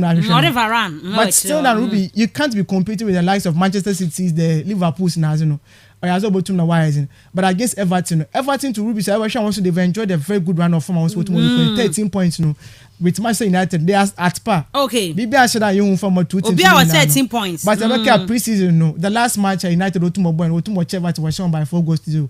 But it was just a preseason game. But that's only going to I think that's when Tumna when win the game convincingly, I'll be very, very surprised. But the Benitez was in the bench, you know. And I'm Everton for more squad, yes, players for her. But will be the same players when you call them on the preseason game to lose by 4 goals to 0. No. But United they need to look convincing. And again, they should show their charisma. They should show the character. The United team it is very big. Now one team now when she gave on phone call name Ruby Kakrebi Chelsea. Okay. Actually, for the past 2 games, tomorrow now all of a sudden Tuchel. Okay. But actually the main architect of Chelsea team creating chances has been Mason Mount. Until injury now to Monya Kakrano or other way to affect the team one boys in Bokakra. And again to Lukaku na America last time one day. Lukaku be share a very weak Arsenal team. Na yen na your budget do. Yes, born on Yimbo. Lukaku has improved all right. But defenders are learning. Okay. It's actually after Arsenal game no. Any team over share Lukaku biano. Another be Chelsea team biano. They would always map up a very good strategy but was a hold up Lukaku. Lukaku say on the ball in front of defender 1-on-1 will be definitely yes obotum na wa dribble obotum akonenyim. But no the main system at Chelsea obotum war bona was akonenyim no. I think Thomas Tuchel he's supposed to be very smart and they know how to maybe channel midfield no because he seems Chelsea midfield no as I want to the straightforward pass able to no most of the times in the passes in as well to or flanks in the because last time America Kovacic is one of the good players over Chelsea team. He's very good when it comes to dribbling but the passes no shut down Kwenyi Bebre. Okay. So Bakaya against Aston Villa the true pass Otumo Lukaku it was superb. Yeah. And I'm sure there's a coach Otumo in this corner so man Vima or Otumo in such pass was no but sometimes the depleted squad Otumo costs a lot. Okay. Can't tell you now can't answer that you form a brown Chelsea team no. Yeah, I seen the difference kakra. So sometimes I will make with my clubs because against us now you who makes mass now team players no want to one ball home because of injuries and then COVID-19. all of us, we didn't even want to look at some of these things, no. But the Chelsea team, look at what is happening. Okay. But against our friend, then Southampton. Ebeke at the reverse fish, what called the last year. You had to be 3-3 draw with my boy while Stamford Bridge. And they are going to come in again. Southampton say one year will be saying you want to say someone about to match one year. And in the Chelsea, me sure they be because of pressure to more on one side. Now you more to na all no. So Chelsea supporters was the vim was it team. And then Thomas to show to more in the right formation, but to na wild ball, but to create chances be I'm sure the bottom line, but Ruby they should take the burden off Lukaku. Okay. Because it seems one should go nobody is scoring. Okay. I want a problem no tomorrow. And the chances are about one team that one berry. So I'll be expect the Chelsea to make 3 maximum points in the Ruby. Right, Osman and our 10 in Castle 90.3 FM. I'm on an examiner and a good side D at home come on games net doors into quickly. Ma menko a FKK Hona fe one fact a bit to us on nab anyway. I'm on an examiner my knife am raffie na local news no see me and come eba. The real sports is here. Neuer's caught in no man's land. It's Marley! KASTLE FM. The Sports King. Okay, and to us for 46 minutes past 7 on Castle 90.3 FM. Weekends edition of Robert Mensah Sports. Frederick Abnakusi FKK. Wakwa UT why you when you kama. Bibia fakama na tone so na obi an FKK. Of course. But almost susuma monko me chikakra. Nko na tie o say be hu die. But what had next no so ne so ana say wo na wabo. Oh, body and answer the end, son is answer on the free. Oh, I'm boa. Now, what we're a bit. Also, extra larger, and can you be say? Also, extra larger, and can you say? Of course, say medium. When you medium. And a small na. XM. Extra large. Oh, boy. And you no credit because more than you are there. What body be our baby other. What is that to be our body way? Away. Come on, at us. Where there? Come on. Oh, at Aranesa. It was a baby say out there, say we, but it says, say you woman. Right, I'm getting any moment and say, but sorry, alive on Facebook, it's never alive, uncle.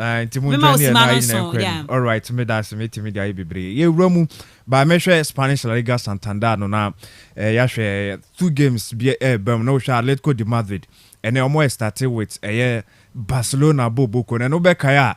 Yabeko chikakra last weekend you win Barca for na result no enshada enye papa, but they had the vintage performance against Levante and winning 3-0 na no sha de na ye depa ya brand here friend ya Ansumani Fati say we free injury by na obeshe a third and then a winning goal Edima Barcelona no e no na feeling no ewo yie pa nti be hia moto Bayern defeat no eto mochi say mo wo gidie so mbetimi akwakonya a victory over Benfica, and that game ni akase match of equals because Barca baby o mababedu no mkushia Benfica mo pempeso mo so ewo Portuguese Premier League no ma obekase na game na Barca fo betimi manage ni kakra in the Champions League than on first game omoni Bayern boy ewo Camp Nou ema mo tama Bayern for ebe show mo 3-0 but Sana Benfica for so more bobom ho si pa. I'm say bi so di anim kan tie problem. Na say bi for no ha Barca for. Entie nei omo ya de omo wo bre omo kro no. Omo kosai Barca for party eye bibia because papa friend wona koma okonyina no. Na ni believe ni say per games bia na de ato na ye de hwe no. Say ko betime nya the best of every result. Ediama Barcelona any on one kasa no na pressure no. Eso ate kakra so hwan kakra na mu aye ha.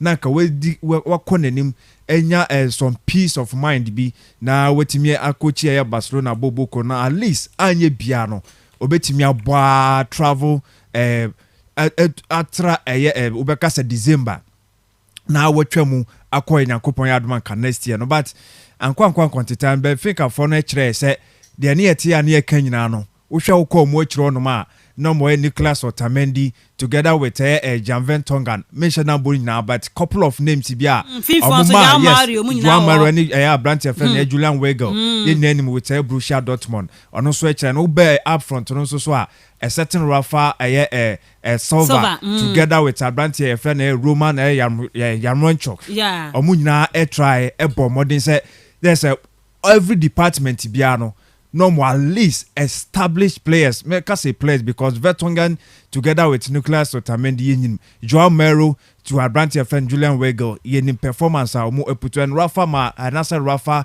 Silva. Afena all bad ye. Ni dino eba bonti enche but oko Portugal national team no crowd.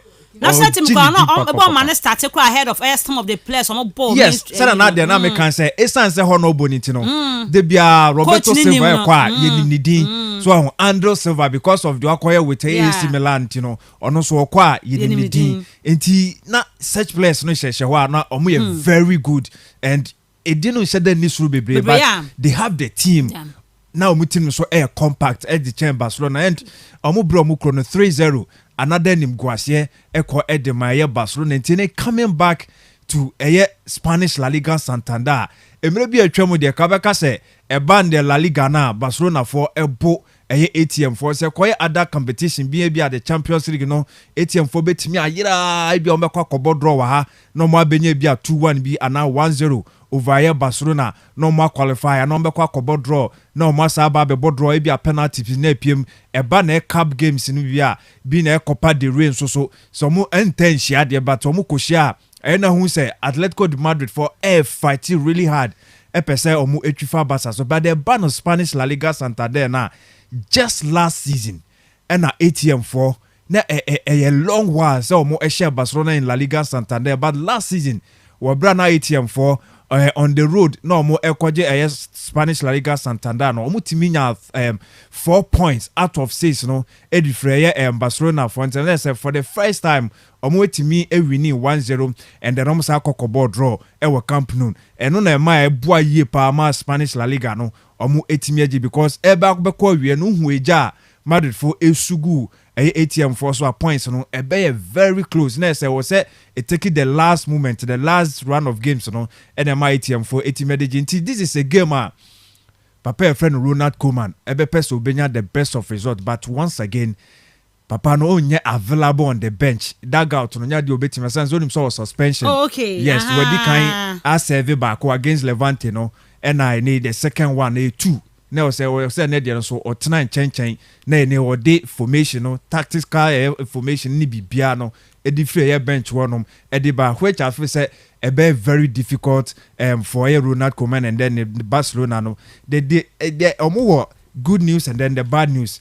Pedri when you have some inconsistency because of last midweek no koboy but today onya available for here Barcelona but the other good thing is that Jordi Alba one ball midweek and no be available so betimi aba na papa na etimi amana aba be body amal but no enya dia Barca for enya this couple of players are come bench so mbenya because oba ombebo Ousmane Dembele onya available Martin Braithwaite is back, but say all started coming from injury ni there. Maybe obeba benya some few minutes to be. Yes, on one be sabo probable abano.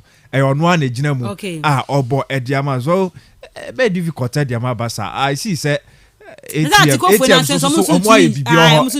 Spanish La Liga na ensheda nkoye bia na Barca enim hawa omobo omuni ATM elbo omutimi elbo she omono ebia ne ombeba benya sa lack no now more timi akwakonya probably a draw e dey free no but a difficult game e dey ma Ronald Koeman ene your coach oti ho no ye adwuma dey but pressure e won so waso wani o ye koso nyina wate wa hu nyina and the ball can be but no so ma bonti me defend the coach na me ya no I don't say omo person omo pam no ntino and there I say omo call midweek na omo tie yimu amoba no defeat na nkoye ntino so papa no wan hwe nanim kwa na say ebufu ho coach wo ye adwuma the net say ye nyina nim say papa friend Juan Laporta na onye ni favorite Jose Maria Bartomeu and obai onim say o man 15 days so o company replacement we nya bi sika 7 na sifo ntino and na ma omo etna ya so enya dia ye behwe Madrid ye ne kakra say Madrid so bo Granada and sorry omo boy Espanyol and onim say Espanyol 2019 and 2020 season omo koi ena omo akwakoyiro omo ho a ena segunda no omo koje ye nene almost back. So one of the guys in the almost so ABC or Catalan. So omu beshia Madrid. Omu nya the result in there. Rivalry no ho there.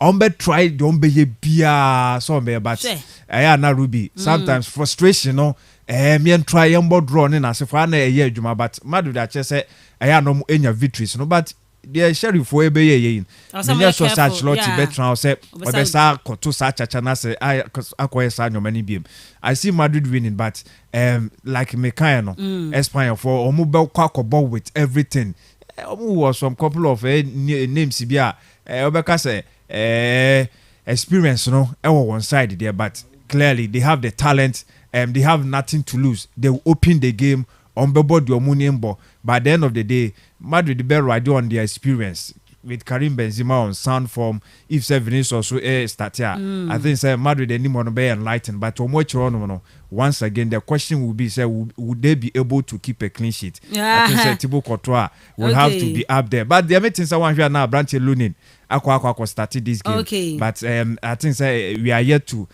get the confirmation since Yankopon yard more china and no I think say nyasa confirmation right okay Friday Kwabna Kusi FKK Diana no Castle 90.3 FM 56 minutes past 7 4 minutes to 8 intino nab mame fa ema na ehwe honum hwe kakra bi mame na ye won koma hodo na edi wo eye local news ni minute no bremu ho mame yeah Ruby yenti chobi bia monitor show na kan che on day ya de wana asere de bia wo ma show no ozikan ewo won kasa free no de yakopon no hye won na onye won kese ewo mu ewuremu ewo sere a big games na botuma togwa and one big game Ruby attention ni ye owo pa ye de debi de la mol okay ewuremu ewo turina oye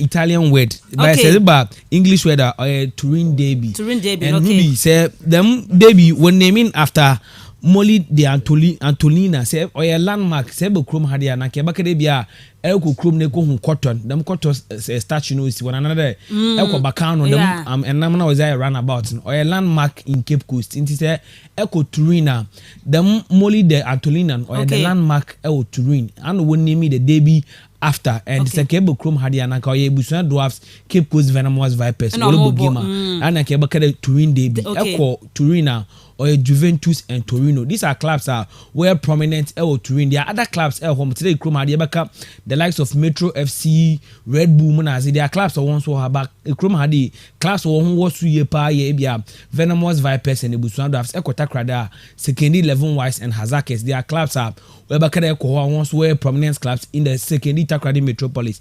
But Ruby, let's share this game. I am proud to this particular game. In some baby no tum constitute them rivalry between these two clubs no tum obey.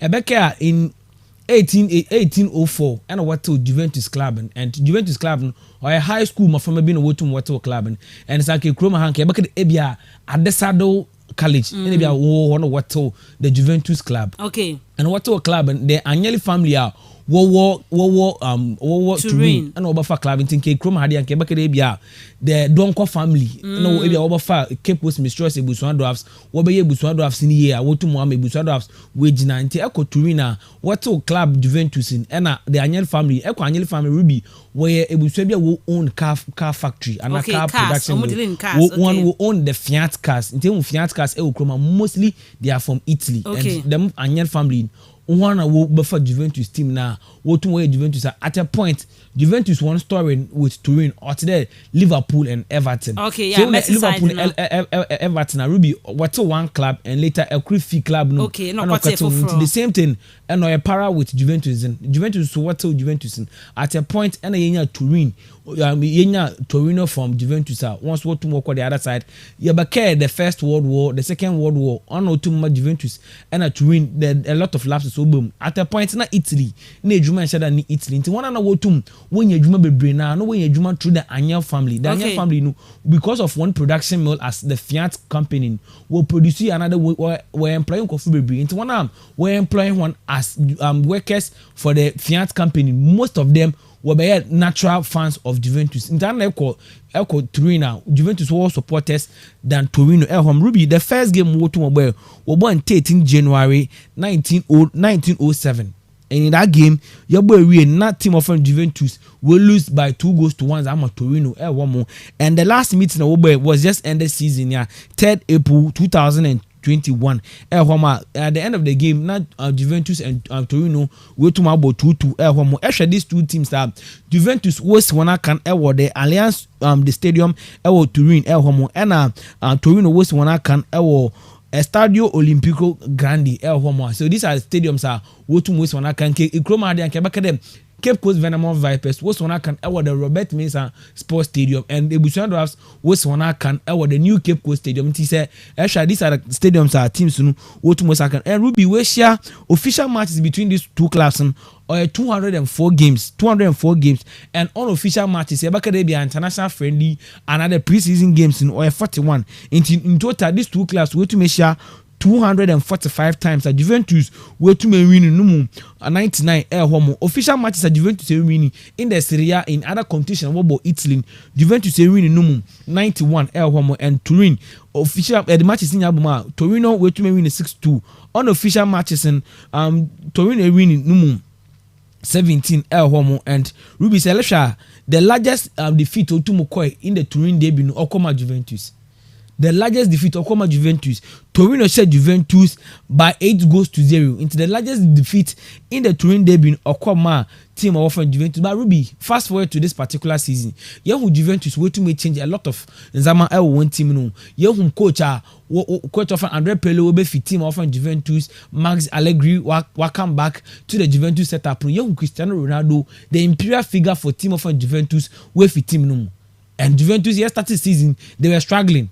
In that position Juventus wada now onye be Juventus yes a season as Juventus wada by a transition and or transition at Juventus will come it's definitely a more Juventus one performance in the Serie A and Ruby or Shadan Koye but a compare one form in the Champions League or a very wide gap in the Champions League in as much as 2 games that Juventus have but they are yet to concede a goal and they are yet to lose a match but in Serie A and Ruby how are Juventus they are playing this season or a very shambolic.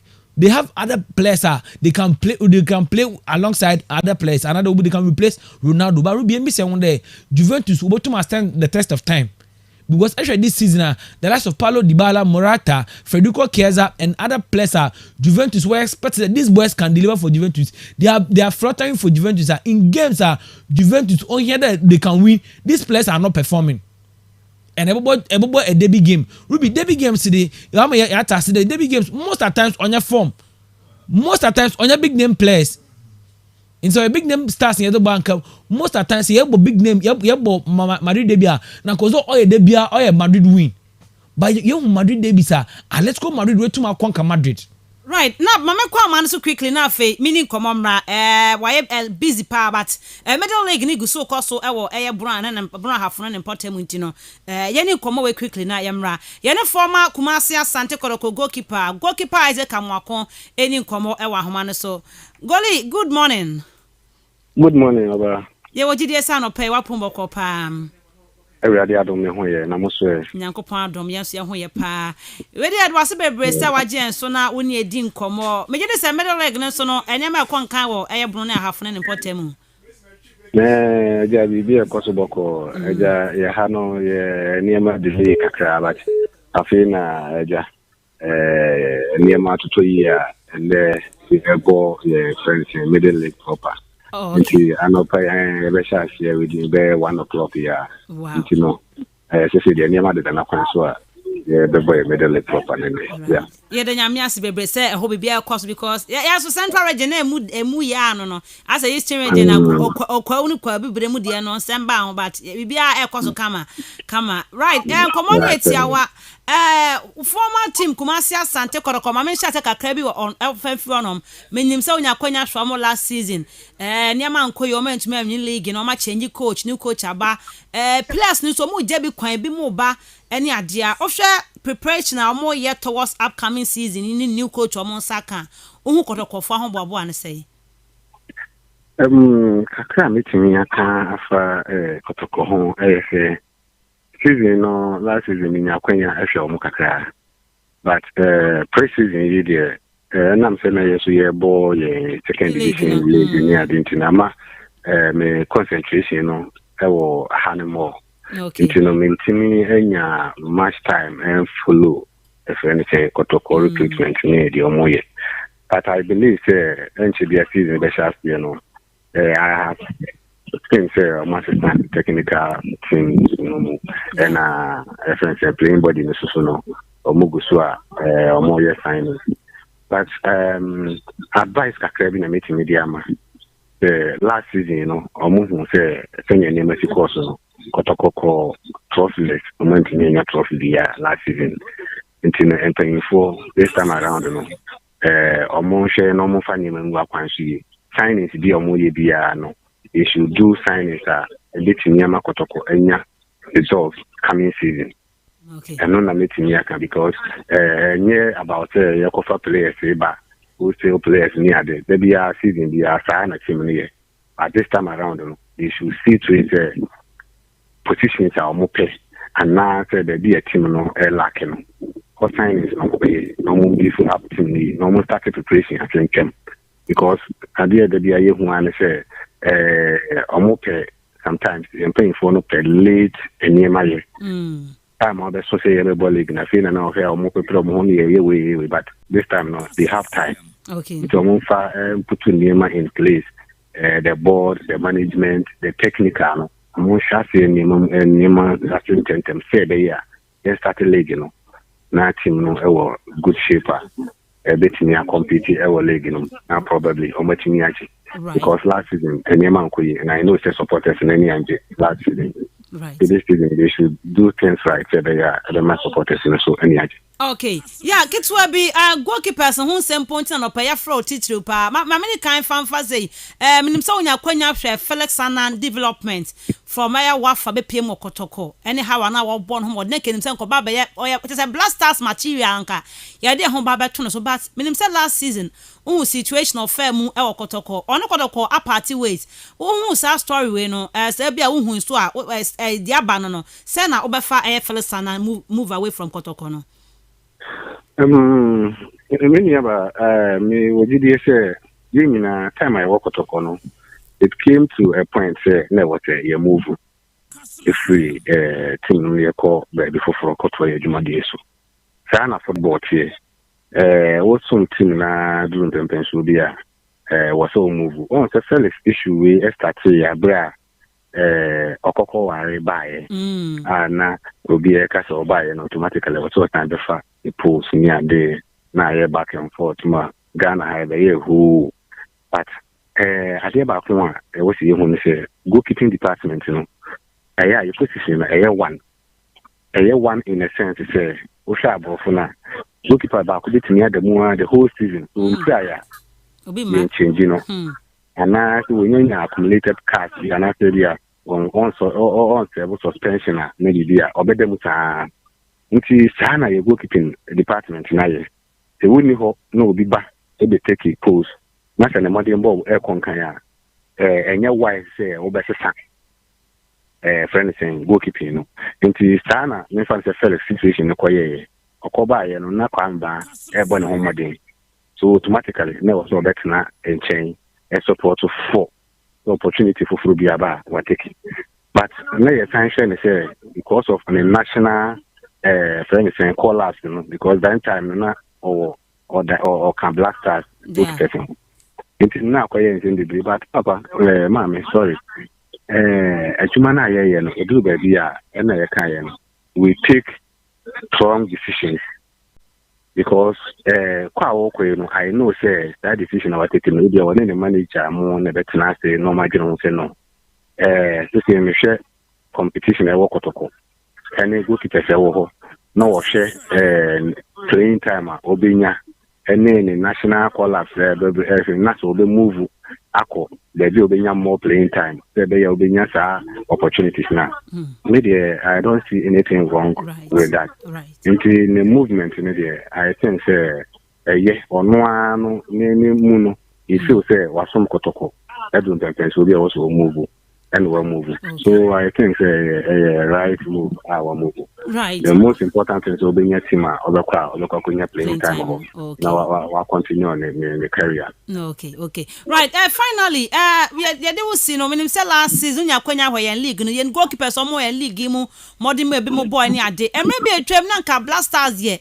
Yenya player bien free Ghana hananka goalkeepers ye buso. But say no this season no hwe nyama course ni ade na we have Blasters collapse here by empo a yenya download the remu na isu remu Richard Atanso remu yen goalkeepers omo Ghana ha say no ohun modern money say said that enye su bebre because say they say Blasters see abofu ya na ye form our tizigi muni we ma amaji aboso ini aba na me catch us we one of my sister station.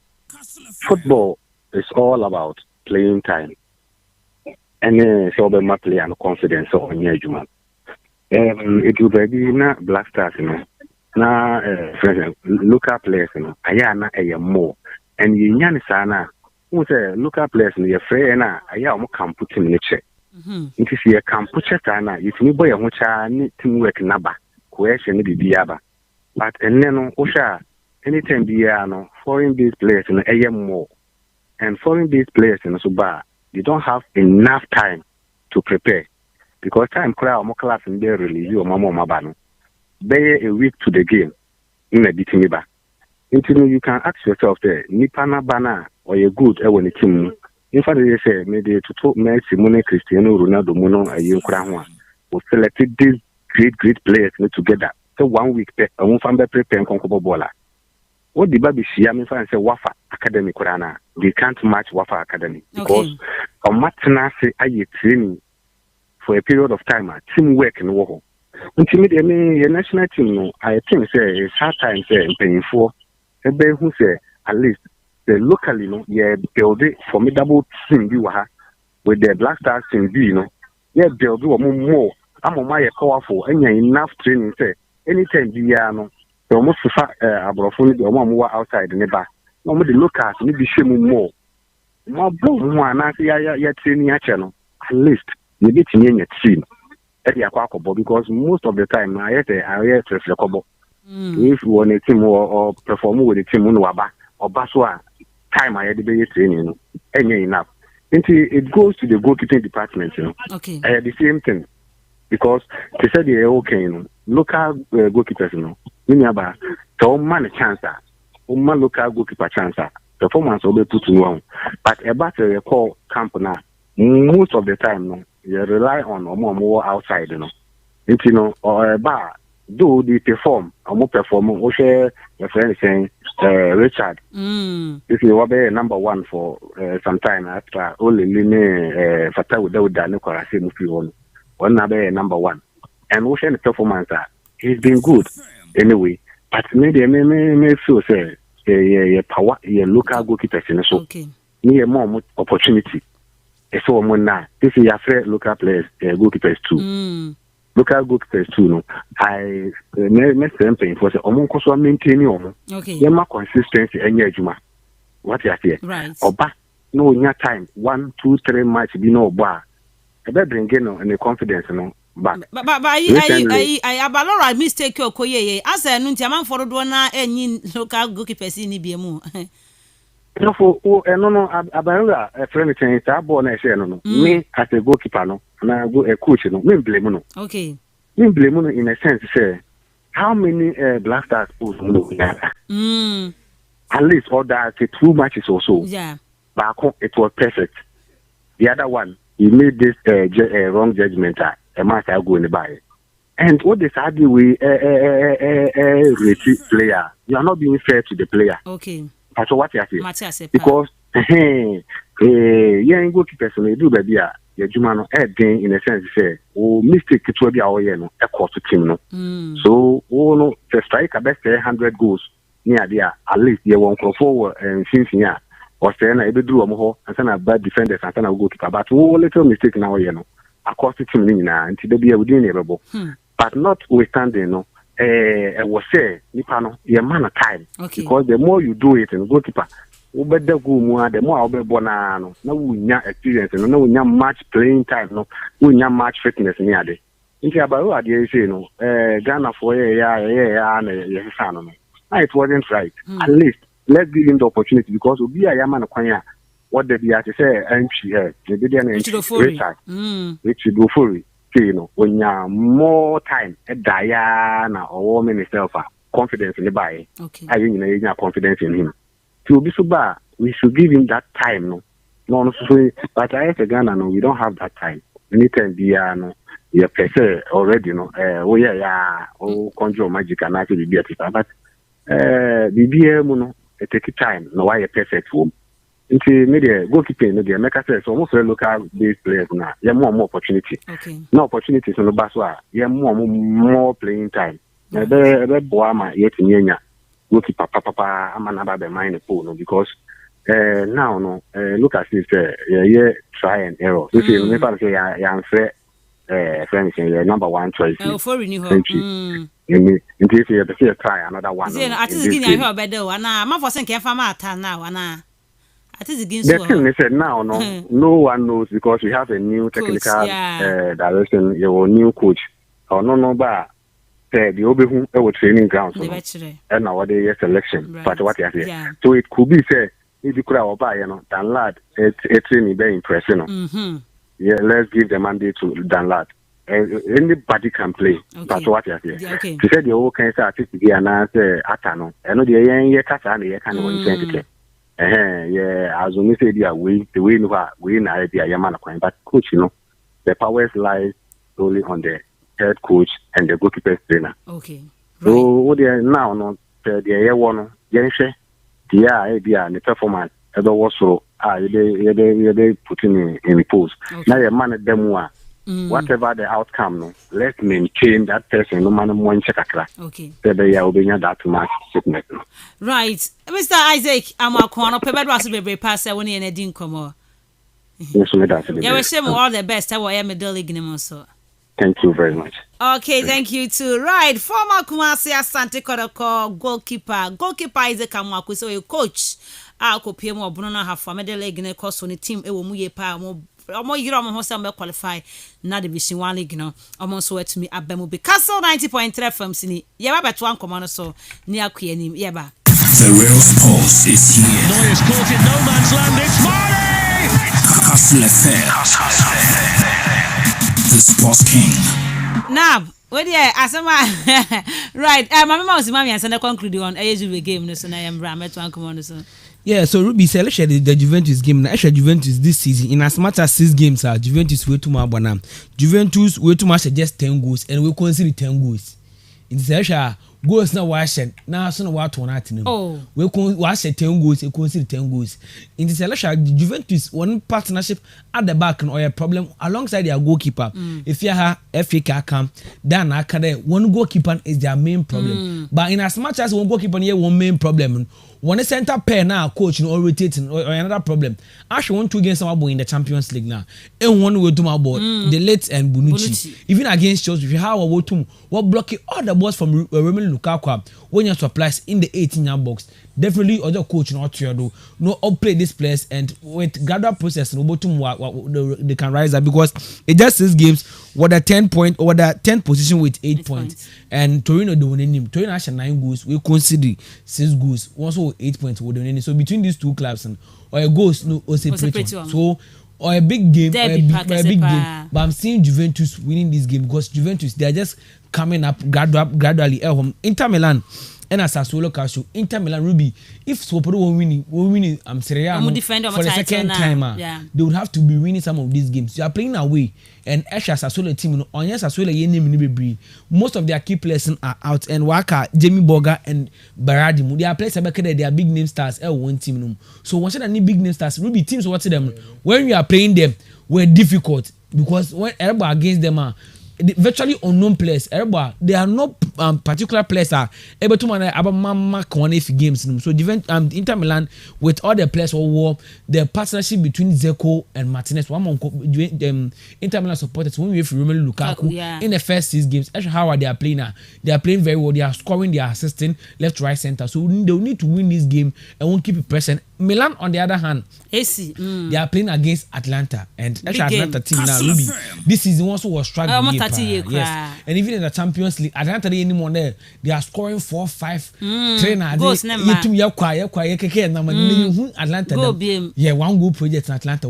Actually, Atlanta so one so a little bit of frustration to watch one because one miss Gosson and actually Gosson Robin Gosson. Yes, or one of the figures are how create chances from the right back because been in Ruby or Atlanta and in as much as games what to about this season, you Joseph LSH new inclusion in the games. So we are expecting that. Yes, they are off. We are expecting that this players Obotuma rise up, but actually Milan on the other hand, Ruby in 6 games. We're winning 5 for about draw 1. They are yet to lose a goal. And actually goals are what to watch. And one thing from this AC Milan setup is that Ruby are difficult to stop them because actually this is the one person. Most of them watch a 1-1. So where are you going to stop? Okay. Stop Ibrahim Diaz, Rafael, stop Rafael, Anthony Roberto, a certain Olivier Giroud. Okay. So we're a very good compact team at home. In the middle, it's more Banasa, Frank, and Kessim. They are playing very well. And the extra players are world ball in the Milan setup now. They are also playing very well. David Calabria, Romagnoli, Theo Hernandez at the back, and they are doing much well. But Ruby, you can't take anything away from Atlanta team. They can cause havoc at any time. They can cause havoc at any team. But the last time I was here, last season, AC Milan cashed Atlanta by 2-0. So yesterday, we want to replicate the same format last season because it's Emma Chase in the Serie A and you want to win Ruby. These are some of the games you have to win. You have to beat the big name stars. Team Fiorentina, Napoli over the weekend. You should red card not too changing. Yeah, the Europa League. But you can't take anything away from Napoli. They are playing away to Fiorentina. Fiorentina is a very good side. Yeah, this is the former Napoli now. They are in the form of their life. Serie A yes, and Victor Osimhen, one guy, he just scoring the goals. He just can't scoring. So most of the Victor Osimhen once again obenya that goal obotume push Napoli to that edge. Serie A no way to my the bar attention in no be because Inter Milan, AC Milan, Napoli, they are playing very well. But Juventus are yet to come into the party. Inter will be one attention. So I'm seeing a win for Inter Milan, and a win for Juventus this particular weekend. Medasi Bebre, no about 21 minutes past 8. Yeah, but then come on, local news name no. Kaise Sonia live on Facebook at Castle 90.3 FM. Yeah, banya betwaso. The real sports is here. Neuer's caught in no man's land. It's Marty! KASTLE FM. The Sports King. Okay, Kaise ne rock energy drink no and I would be anom na bibia kon kind ama rock energy drink. A boy adwuma pa when ya ha adwuma mu adwuma wo ye.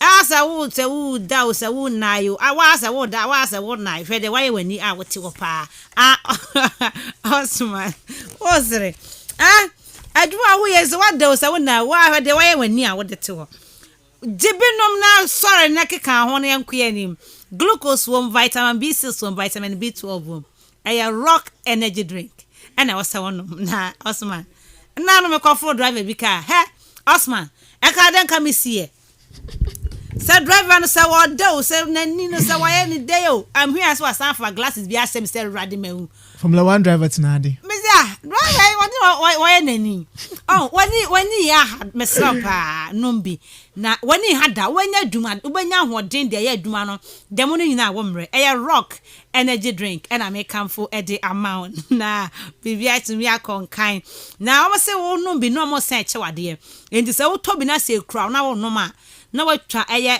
picture with it utwa fakọ Facebook ko follow mo and like omu page no rock energy drink Ghana na we are no upload picture no tag e wo so obetumi enya LED TV ni bi sound system sound bass and afi gift hampers ni be bekeka ho bomade so be pa bianom na bo amwo adwumaden rock energy drink.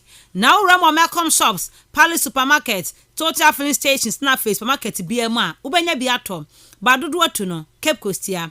Me pato ram our bacano runabout and I cofa home and ab yehuo pa anti KS Enterprise air bacano air runabout or qua obehuomo. Fred 0544 230 998 0544 230 998. A rock energy drink pebinom mo ahoden ye pam bibia etimi akonkan ede ama wodin ntoma no gibi na bronya no na eba no wodin ntoma no weekendi wo ukọ program bia wo se wodin ntoma no wo demu sonko what you be edi wase because colors na efe designs na kama ma won sanka bi we authentic fabric enso samne bia wo wo hia na etia na tie wodin ntoma no gibi she Kekos amne kinswe dan kese no e di animhwe bomoden said the latest collection amode aba no ba kwaje wo de na wa hu sesien edimu for any occasion wo kwase this weekend Mamenka won so say nei what's dine wie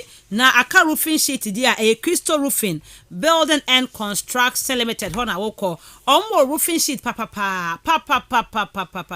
efen so odan so a eno amadan mpo ye fe entine wo pe IBR roofing sheet ne bi IDT Self-Lock another step titles ne bia on sabetumi aka e bia wo de wo hia POP ceilings ne na bia e hon so kwa on sabetumi aka bi oto a omo ma 20 years warranty Udi ekwo Cape Coast any ni environment area heya baby a ebekwa kwakoja o free umpewe na peden ukọ Cape Coast ya na so remu Cape Coast ya o mane mama ti edi animhwe na mo ukọ Elmina kani benya FM building eno mo omo ben Carrick Hotel over 0244 026 409 and afi 0509 937 276 a crystal roofing building and construction limited ehon komo ena meneu edinom ye ba fie ye ba bedi nkomo local news no dodo ana abene ye ba bebo achire ede amayetiefo ye ba sese The real sports is here. Noyes caught in no man's land. It's Mane! KASTLE The Sports King. Battle formation. This is the finest. This is the best. King of Sports. KASTLE Right, yamra na fe yanto aso na yanko ya ni mu pacho yansha sem friend the Blasters of Ghana camp. Nyame ya aduma 9th October Saturday ene week mkwa me yam na ene week. Blasters of Ghana Cape Coast ya Zimbabwe ena ebo. Na ebeto ja say nei ade a emranti amusi aka o England no. Omo baba bo game no e wo heavy on the 9th na ye call on the 12th no mutumi kobi.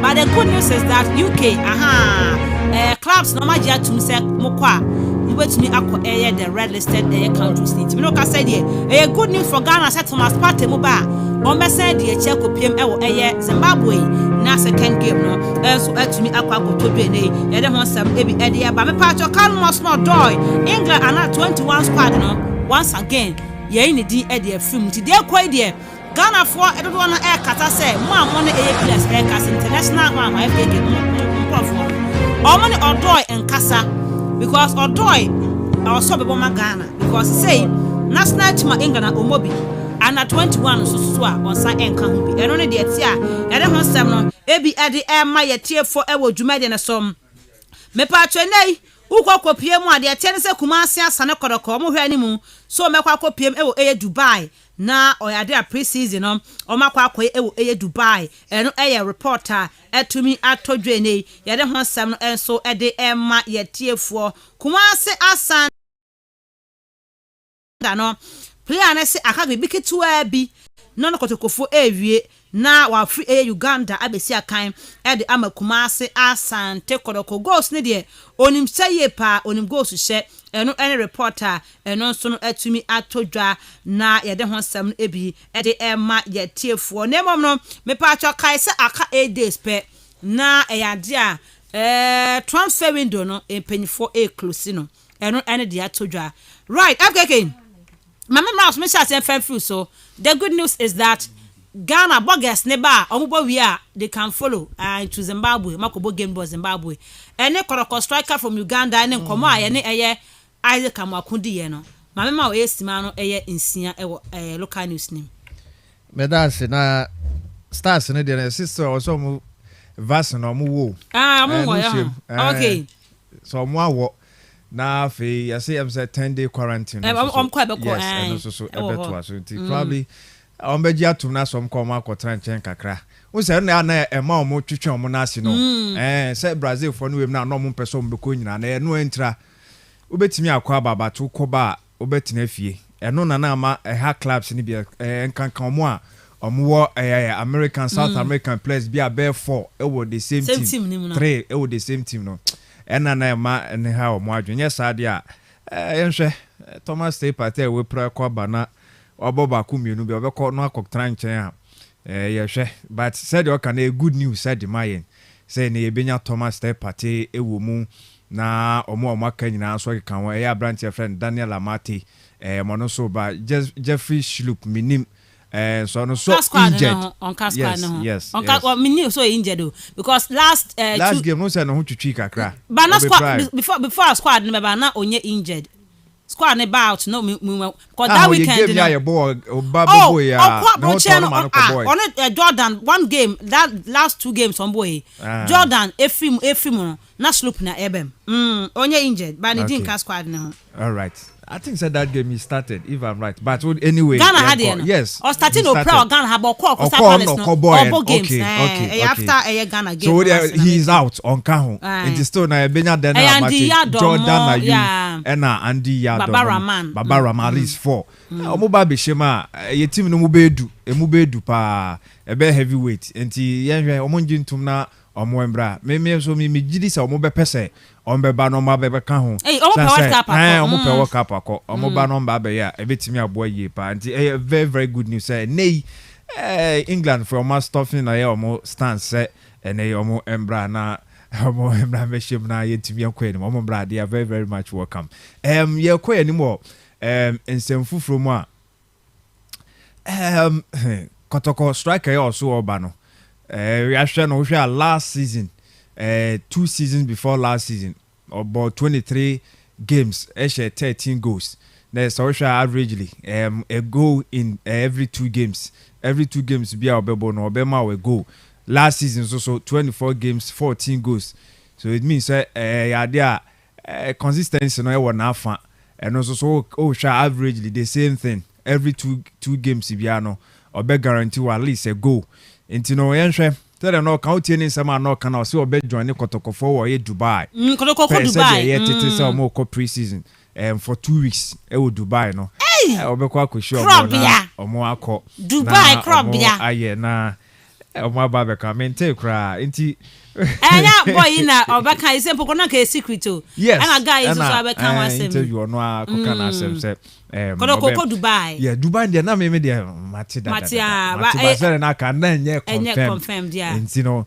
ono abeka say na say team na ka bibia kire ne say yeah bahanti ahanom na also ubehia wo so mo friend Uganda national team yeah just age 22 oka ho oko Steven Mukwala oka ho oko akobo bia dia momte yenhwe de ono so be ba be ka ho wo say nei emre bi atwam na ye ka say wo hwe ada Egyptian clubs ya anase North Africans o mo ya ade na nka onim se nka mo bebe bia mo ba Angola bi so ho no makoto striker no mo de ni edujuma ba say de o mo ko ba bia nti uko any of African clubs o mo bo mo modin ya obetimi anya Zimbabwe player obobo Ugandan player obobo ni nyina to the fact say ade o mo so nyini o mo mature o mo perform e wo mo leagues no mo ba mo nti yenso yenhwe say the ye two clubs no for so mo kwa outside Ghana and Koto players ni bi enkoye say obi o mo koto ne keke na mo medie abeg asemo ko strikers ba abeg why oni bobo ba abeg put ne shada hu enti be ba we dey at ni say for 2 seasons now Ugandan leagues omo boni nyina no ono anaje top scoring boot no edisi ni na tienhwe the effect and yes how the beba Kotoko said o buy a shase na obetimi aba be hit the ground running said ye ka no so obetimi aba shase a pick up a form a very good form now wetimi aba be adapt to ene weather abeka se bia ene Uganda omoso awia no omoso enya bi pa ba no wede mu onyu no omoso so enya bi na say it almost the same the ensure kwan obeba be fa so no wetimi aba be settle into the setup for Kotoko team omo be said they hwe ni age no so said they dia 22 dia e bi oro prosper ebe so be you so no more na wetimi akọ ne a very good addition Mr. Isaac Mwakon goalkeeper unim sa otini dia kotoko de obeda yie pa Ashanti Gold so okodi ni ku e na anu ikra so sa akofa honom ekoda kakra ansa na okokoye goalkeeper trainer e dia momo e ba na hanom dia ye system mu a ububo edin bebre na obebo Isaac Mwakon so aka obebo Sami Ajemo obebo ba obebo Oscar Samuamu obebo eye menei kotoko ose boatin onu nkuto ni eye goalkeeper ofi kotoko ekọ emra na coach aye freno has coach do from Adam Refi ni din kakra atukwefu ede has for ekoye no onu nko ne goalkeeper no ye outsider na say player ye outsider ekoko demu ede ma that team ye coach ya Nigeria no ntino ubo mu din onu so eye that cup of eye goalkeeper so mo buy e beji din asa den or you know or you mu playing mate but onu ase or demu che kakra because just recently yana as a free 60 ni ma say goalkeeper eba nti say oba no be kan sem bi say a de bia na me hwe say nipa no ba bi o free ba na experience wa kwa emre dodo a wadi ewe yen system nim team a wadade amom o kan sem bi say ana e wo say fa and wo hwe a ono so o company say yen goalkeeper say de no am kan say at least ene ye free goalkeepers are locals no o say timinya 2 because so sha ene ya friend Razak Kablora download the brand the first time I ever wakoda ene say Richard Atanso so obeka say new one na so aba ka ho nti emu tre no say ye league ni start me dey ho na person start free because enkoba say ye mbo game bia o na say en start game bia na so be campaign and the emfa say omonya the nod no mwako Richard dey no ntimi enka bebre mfa because on heart ebo African competition and a certain artistic order e wonum Sweden ho ni ya freni fourth tier there but order so unti any given day so baby a wan hwe obeba be start ahead of war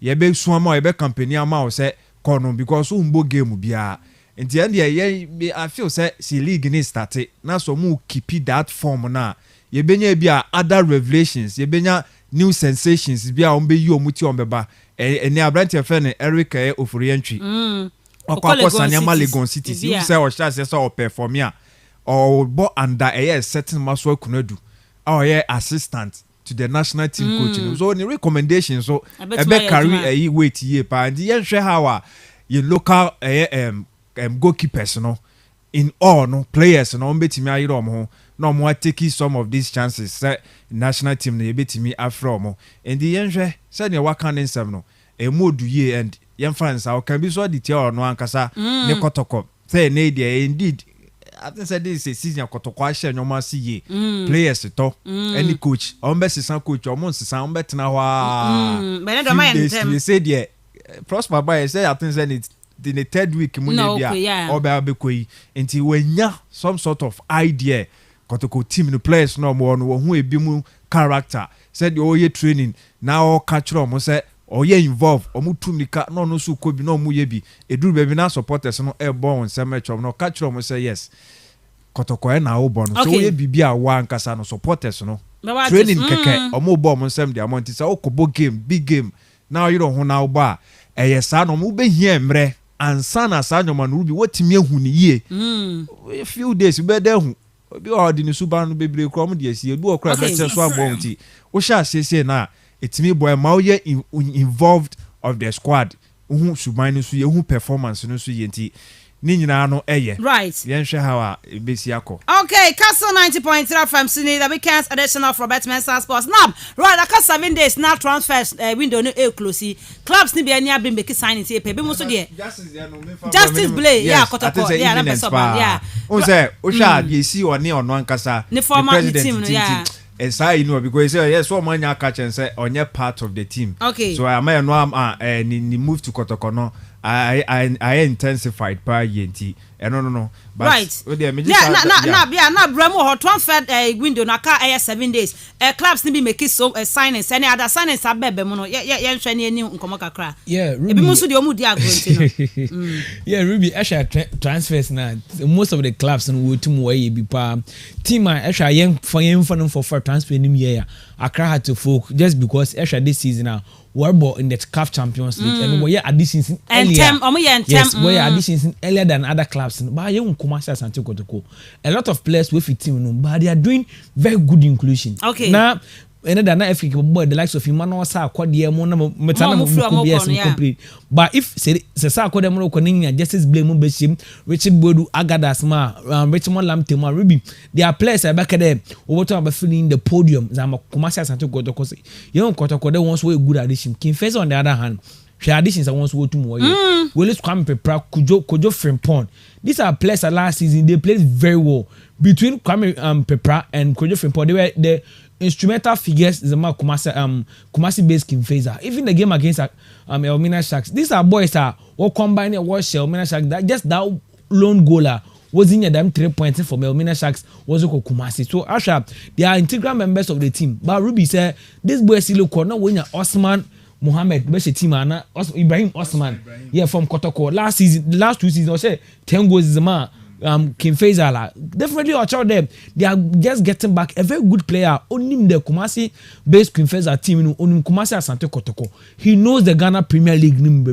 Yes, signings are Adriana Stars wants to worry. Ruby, Adriana Stars are bringing in good players, and we extend good players to one contract already before the end of the season. When you Benjamin Trinibua, the one share one setup no, and no will see Yaya Mohammed. But Ruby, yes, how are some Biomu Benjamin Trinibua what keep Adriana Stars still in the Premier League because not also for you, but how are these players will take the team on their mantle, Bright JCN and will take the team on their shoulders. What Adriana Stars work a league, they are doing a very good signings. Yeah, baby from AGYEKUM Chelsea, but AGYEKUM Chelsea were one of the clubs who lose to play Biao. This is the only player. Yes, the only player yesterday and Kobo to my Stephen Amankonaba. I share the price tag niti. Kumasi Asante Kotoko for now. And Adriana Stars cries and say Emmanuel Jemfimo. Yeah, join Adriana Stars. Yes, Emmanuel Jemfi and yesterday Habib cry. Yeah, no so your eminence to one. So say if Ebe lose players what them you Kenya this place Ashima Ruby. They've lost AGYEKUM. AGYEKUM, yeah, 11 wonders. Yeah. But when AGYEKUM so when Infinu Kuni. Yeah. So Oracle Techman 11 wonders. Okay for Adriana Stars. Yes, so okay for Adriana Stars. They would have to build a different squad. For many business so. Yes, and the actually be new Go Stars. Newly promoted side. Qualify be players we assign one. RT France when you break. RTU David Abagna. Okay. Yes. He's in the yes. David Abagna Sandan. Yes, Sandan. Of Ashanti Gold. Was official one. Yeah. Wow. Yeah. Official one what the man so one was about convincing. Wow. Top one. So when you're such a player and already walk in for this Heart of Folks Manaf. Manaf. So if you are getting all these players and they add 2 players and 1 better now Ruby they will just need motivation. Accra Lions was signed about 9 players, but most of their players some there work for players from the grassroots. But they're also doing good additions. Carolina United. Things about Premier League no. She signed a way to my Carolina United after Coach Evansado Tukwen, what cover Besma could be Mensah Bay. Why a good addition to the team? Why a very good addition? And even Mediama Sporting Club. Ruby, Ignatius, be her players are on team. Good players on our team. Ashanti good. They are keeping most of their players and they have gone in for a new coach from Ebusuan Drafts. So yeah, teams now Yebo Boni and Ruby. They are teams that they are doing good addition. But let me say one day. As of now, 7 days to the deadline. What can just 1 week? Elmina Sharks have a player banner was signing. I'm behind closed doors, behind the scenes. Why are they? Signs behind the scenes. And I can't answer because why I signed my yati. We'll be here for the concassam. Elmina Sharks about season. Work 7 days to end the season. Elmina Sharks lose to key players, baby. Out now, yesterday Elmina Sharks I signed him. Some communication director. I see. Communication director. Because he said no. I mean himself Ora said now. Onye Juma Elmina Sharks BM. We giant in nipa or the communication member for Elmina Sharks. So Elisha, Elmina Sharks team it's in shambles. Mbara mahanga mwenye kasa. Out now we know management members. The only obia we need here operation director. Operations manager. Now Ruby operation manager of football. I need you man the chile chroma and go operations. I don't be FK going to me man. But so Mr. Abuajemoni we mu da so on mo yeduma na. Mr. Abuajemoni o mama ka ho mo yeduma. Abuajemoni no George won ho. my communication director interact now. Players now walk ball justifying one place on mobile season Ruby. I'm on old players old players. Edmond is still not in camp. Coach some Pedmon is here. James Bisu is gone. Benjamin Benaboatin is no more. Ebi mo na say someone atamone wacho money amama Kenya. For the defense the Yamuna has only problem. The only deficiency is they are left back. Okay. Because Godfrey during the champion quest share games now they are struggling. Even before the season now they are struggling. Abakara strategy by him but Ruby strategy ni age no kwenim. By Monday let's see. But yes no quite customer. If you are losing Benjamin Benaboatin, you are losing James Bisu. What attacking players they scored most of your goals. Now any good by Monday now let's see what is going on. Now you be about Monday no you best start saying nyema ahodo bi aba bonte bia the omo ye behind the scenes there but you best share signs ahodo a almost it 7 days to go amafo ani abre pa but now a heart friendly game no omo win by 4 goals to 2 me dem ani aseda anya ho there but were you okay with that because line up na more than pa Ruby one friendly game no go anywhere. I think we also played against a depleted Tema Youth. Sana also who no. Hey, what they say bibia no one ma wo. Ivan Sowusu, they are 23. What call Egypt? Second them guy now. Yes. He's a friend. Let me be also Wambobi. He's their best player. Remember my cousin Bia. But Ruby when no opportunity in Sakano. So Asha also they played with the FBI a very depleted side El Homo. But Ruby a good test for her to Kofi Koji go. Yes, Kofi Koji say this guy Isaac Mensah share Victor Duche and Free Banya share. Their players are only the one line sends them had to folk. And so when I will show goal Ruby a very good test for her to folk. But Ruby had to folk are conceding goals. And problem. Against him comes on. But Ruby, some of these games he said everybody say concede goals are good though. But Ruby said everybody say keep clean sheets though a concede goals so who the deficiency of team who they had they but Ruby say everybody without conceding able to me who what strength in and weakness so they work on but a very good test for her to folk. They will need some of these games no to about Ruby the international game now about with Tema Youth before comes up so why then play against Tema Youth again or they going in for another side they are well experienced about against Accra Lions a potential Premier League club you lost so at least potential for a Premier League club so as about with another Premier League side from Ghana okay who be a team or a strong Ruby or a good exercise international game international game hard to folk ever right mama focus ni be 0332 097278 0332 097277 0244 408 046 0244 408 354 games I would wanna todwa e won crofo aman so na fe nkoma hodo ya di e wo local news ni no ma also brass na fe for adventure ebra good morning Miss Ruby aquarium organizer Miss Ruby na wa pom today ya hu ye pa aquarium ka che crew na aquarium mi chia won pa ya do su be aquarium na we gima pa wo boss aquarium muti chia ma won ai Miss Ruby Aneda how to folk what was I for you and I'm about 42 make a the middle look at your make to coincidence I made the man can tell me I was born I am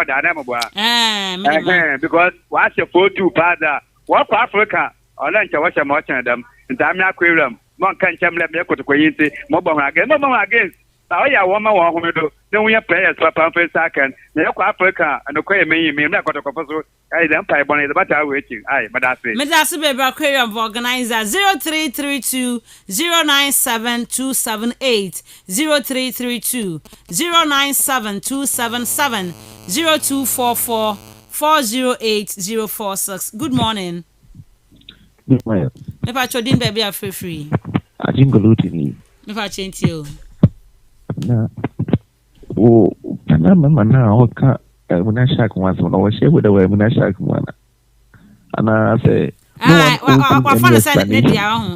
no one owes him any report and by force on the carriers of master we are master we on he doesn't contribute anything to eliminate us on contribute by or a journalist until so kan ho asem and ye die munti no ntina ni abresa no right good morning SM Mhm. Mm.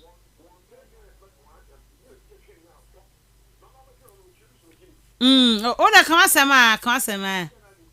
Ah, SM. Okay. See that you could so can. Miss Ruby. SM. Come on, come on. Miss Ruby. I won't see no Musumachisi. She said, "Kill more here, Miss Ruby. Why a time? By no quan anchor. Was the Musha? Is it what you just one count? Miss Ruby. Let is Anton, West Anton, North Anton, all about Stanford Bridge. Now, baby, why here? Yes, Miss Ruby. Yes, I am.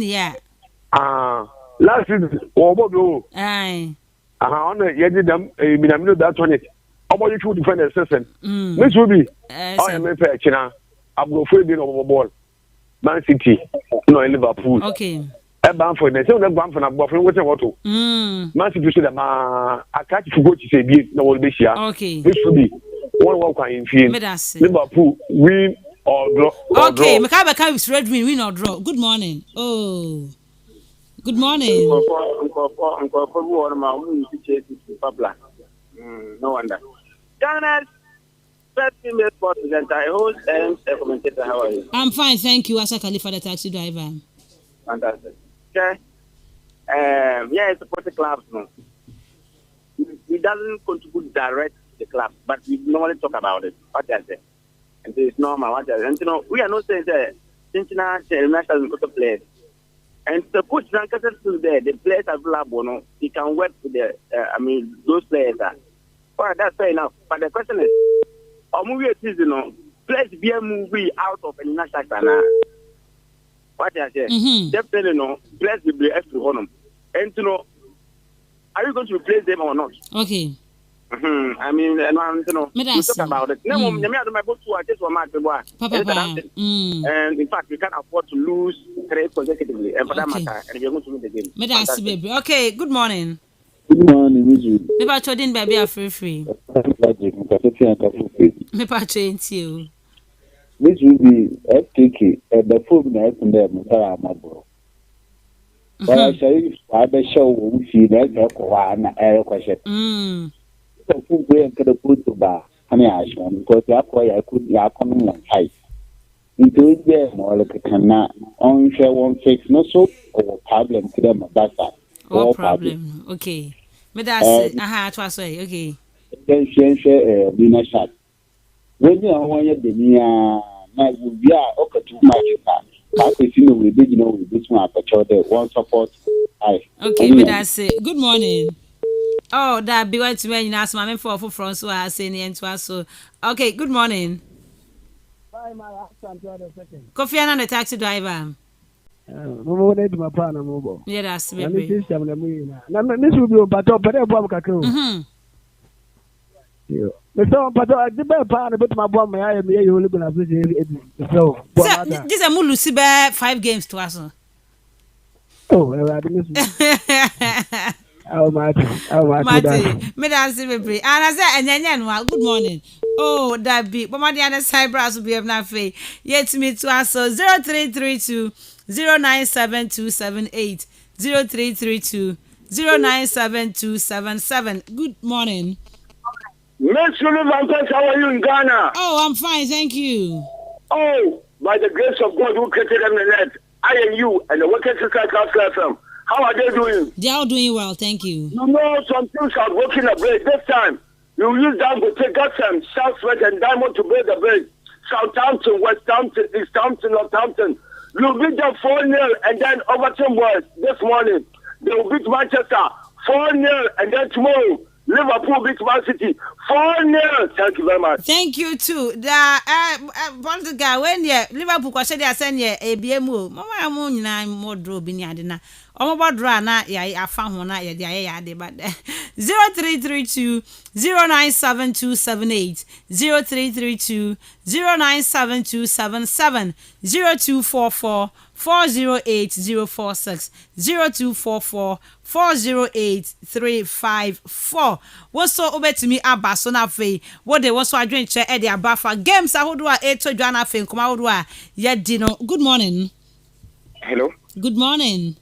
Morning, Miss Ruby. Me pa chodin baby free. Or from a network, because if you're in a junction. Network ain't you. I am a plan the Manchester, I do in 3-1. Okay. Chelsea lose 2-0. Liverpool lose 3-1. Nana me person me ka say, what friend saying, Sharks. O my money Samoka. Yes, you see a team na ko ni so. Me da see. Those my sign players, o my players na you players o my sign. O mo mobile loan o mo players o ma ba. O keke ti o ma temenka. Me da see. You peti o players o mo ba. Okay. Mate se Michel Sapon mu nyina ba. E to ma na so ni ehu. Bo ma na so mi ehu asete mi supporters yan se bekasa. Me da see. Okay. Me da see baby. Good morning. Hello, good morning. Me pa chodin baby free. Is it to Ramos I'm paying? Is it to NTO?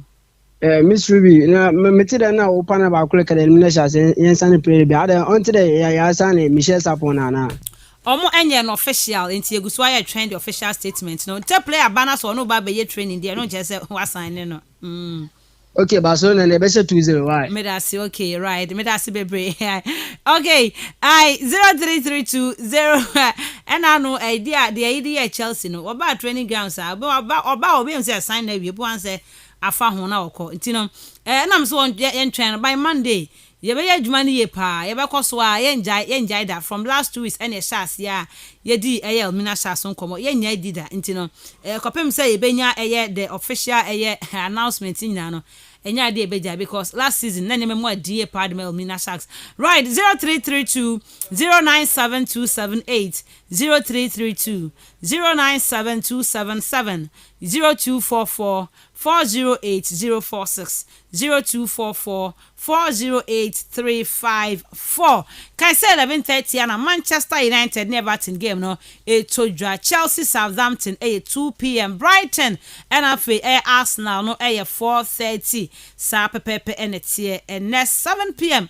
and Atletico Madrid and Barcelona game no and so Todra I mean messages ne friend for na fe yan twaso na yan fa calls ni bi usubetuma Barcelona fe wo de wo so wadwenchen e de abana mama ehwe na fe meni wadwenchen ne friend for nom mama hwe Mensah Ruben was say I'm watching you live from La Paz inside Accra. Okay, Robert Mensah Sports papa 1 kilo is the name. Okay, now Davidson Kwesi Joseph, good morning, I'm listening to you live inside Pedu and Jomo Kwabna or say watching you live from Watford. Aaron Ni Ama or say Miss Shubi, good morning. Like I said the last time, our team Chelsea has been 3 matches with goals from beating 3 matches with goals from Jesus Muhammad, and unfortunately someone whose name is almost like the devil. Mark it, we will not lose any match again. Have a nice day. Okay, now Odeba said Mr. Lukaku should be played as a false 9. Ebanza Sanya Bonu and I only hear the arrowhead no, and he should be played behind another person, so he wants to be the target for clubs. Okay, I don't really know. Now, what's the by said? You love my t-shirt, okay, but why am I in red? I should be in blue. Okay, and I'll say I have this feeling that Ghana Premier League will not start on the 29th.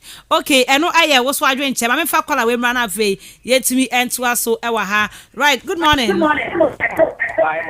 Nana call. But you.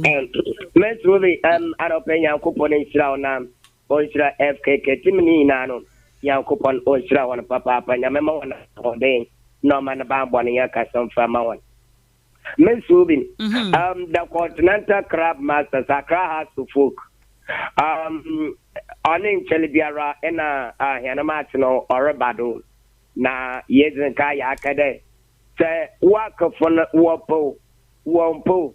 So bubble, so rainbow, and ya prepare 4 goals. Ye do one man.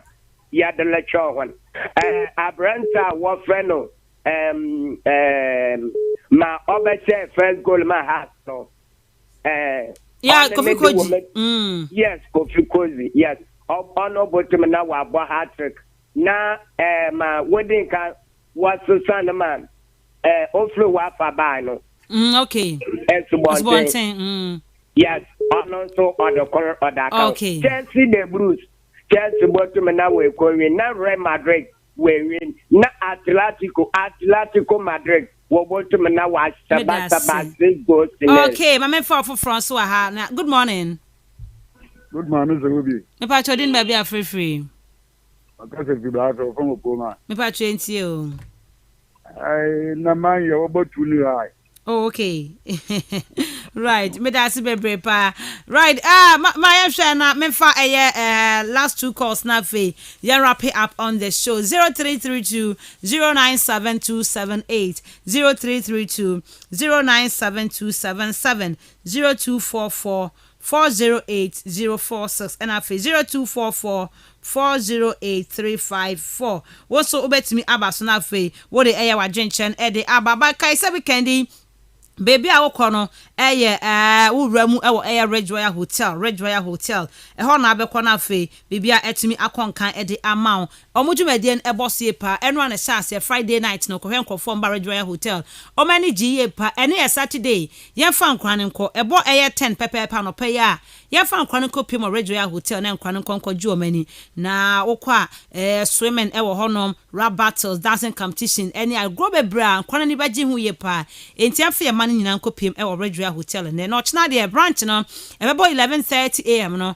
na ready bibia ye set ewo restaurant na fi lunch ho yen kodidi yen konom na afa ye ni enye hu ye pa man de sa na oba ukra fresh mind and out the bedroom because we can no ekoyi pa ebeko ye nso a na Red Royal Hotel na okọ na afa wakọ enjoy ye pa omo Cape Coast second ridge and na obehu wo bomode akọ na afa weekend ye fo bi pie keke na monko Red Royal Hotel oba 0312 003 222 and up 0501 672 908 Red Royal Hotel weekend hangout na nkomo and am ne enso etimi edin kai safi asankam special dwumadi no KASTLE FM yesan ede eba de ohia no asanka no enti enya ebe hia na afi yedidi ni atumi agye ni ye pa fufuo ni bankunie ni nyina ye bedi ko container afi eye mutuo no ye bedi bi ye pa ba kai so pesa oba na be sponsor dwumadi ana pesa oba na be partner ye ana se bia pesa oba na eda no obeton ade ewase a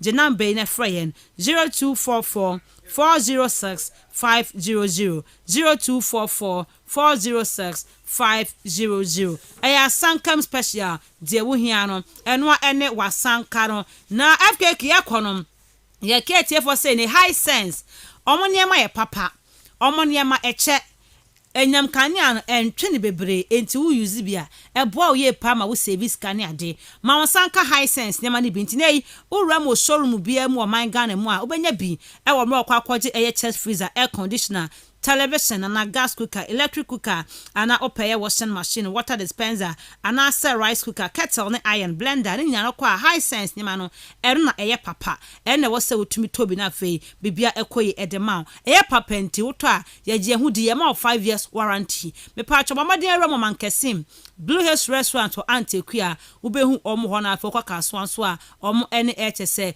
Pink FM AD and Ghana Fana Baby Kobiano, Ubehu almost showroom be ewo ho Kumasi Adum Kumasi City Mall Accra Tema West Mall Junction Mall Takwa ene Takra de Koko PM ewo sunya no boase ho nyina no high sense ubehu ewo ho oba 0302 550000 high sense everyday prizes for everyday people FKKDC yebesia hia na yede da ka che nyina de aba you medas na no bi so antia se me se married kwhye we hwe omo be yes ade madu de wo away omo so take revenge against Ayas be go animals but madu ko wini 2 ho CSKA Moscow the same thing but madu ko wini ho ntino minim de America so okay nti ho nem de enye hukra ndru ho nti nye no asem ne ka but teams no ye sure mo de omo nkoso am prepare but Lagos City sim nyina so omo so top awo Lagos City mo so omo nya ya sign Monday ya ba ya say na aka ba 5 days to go ntino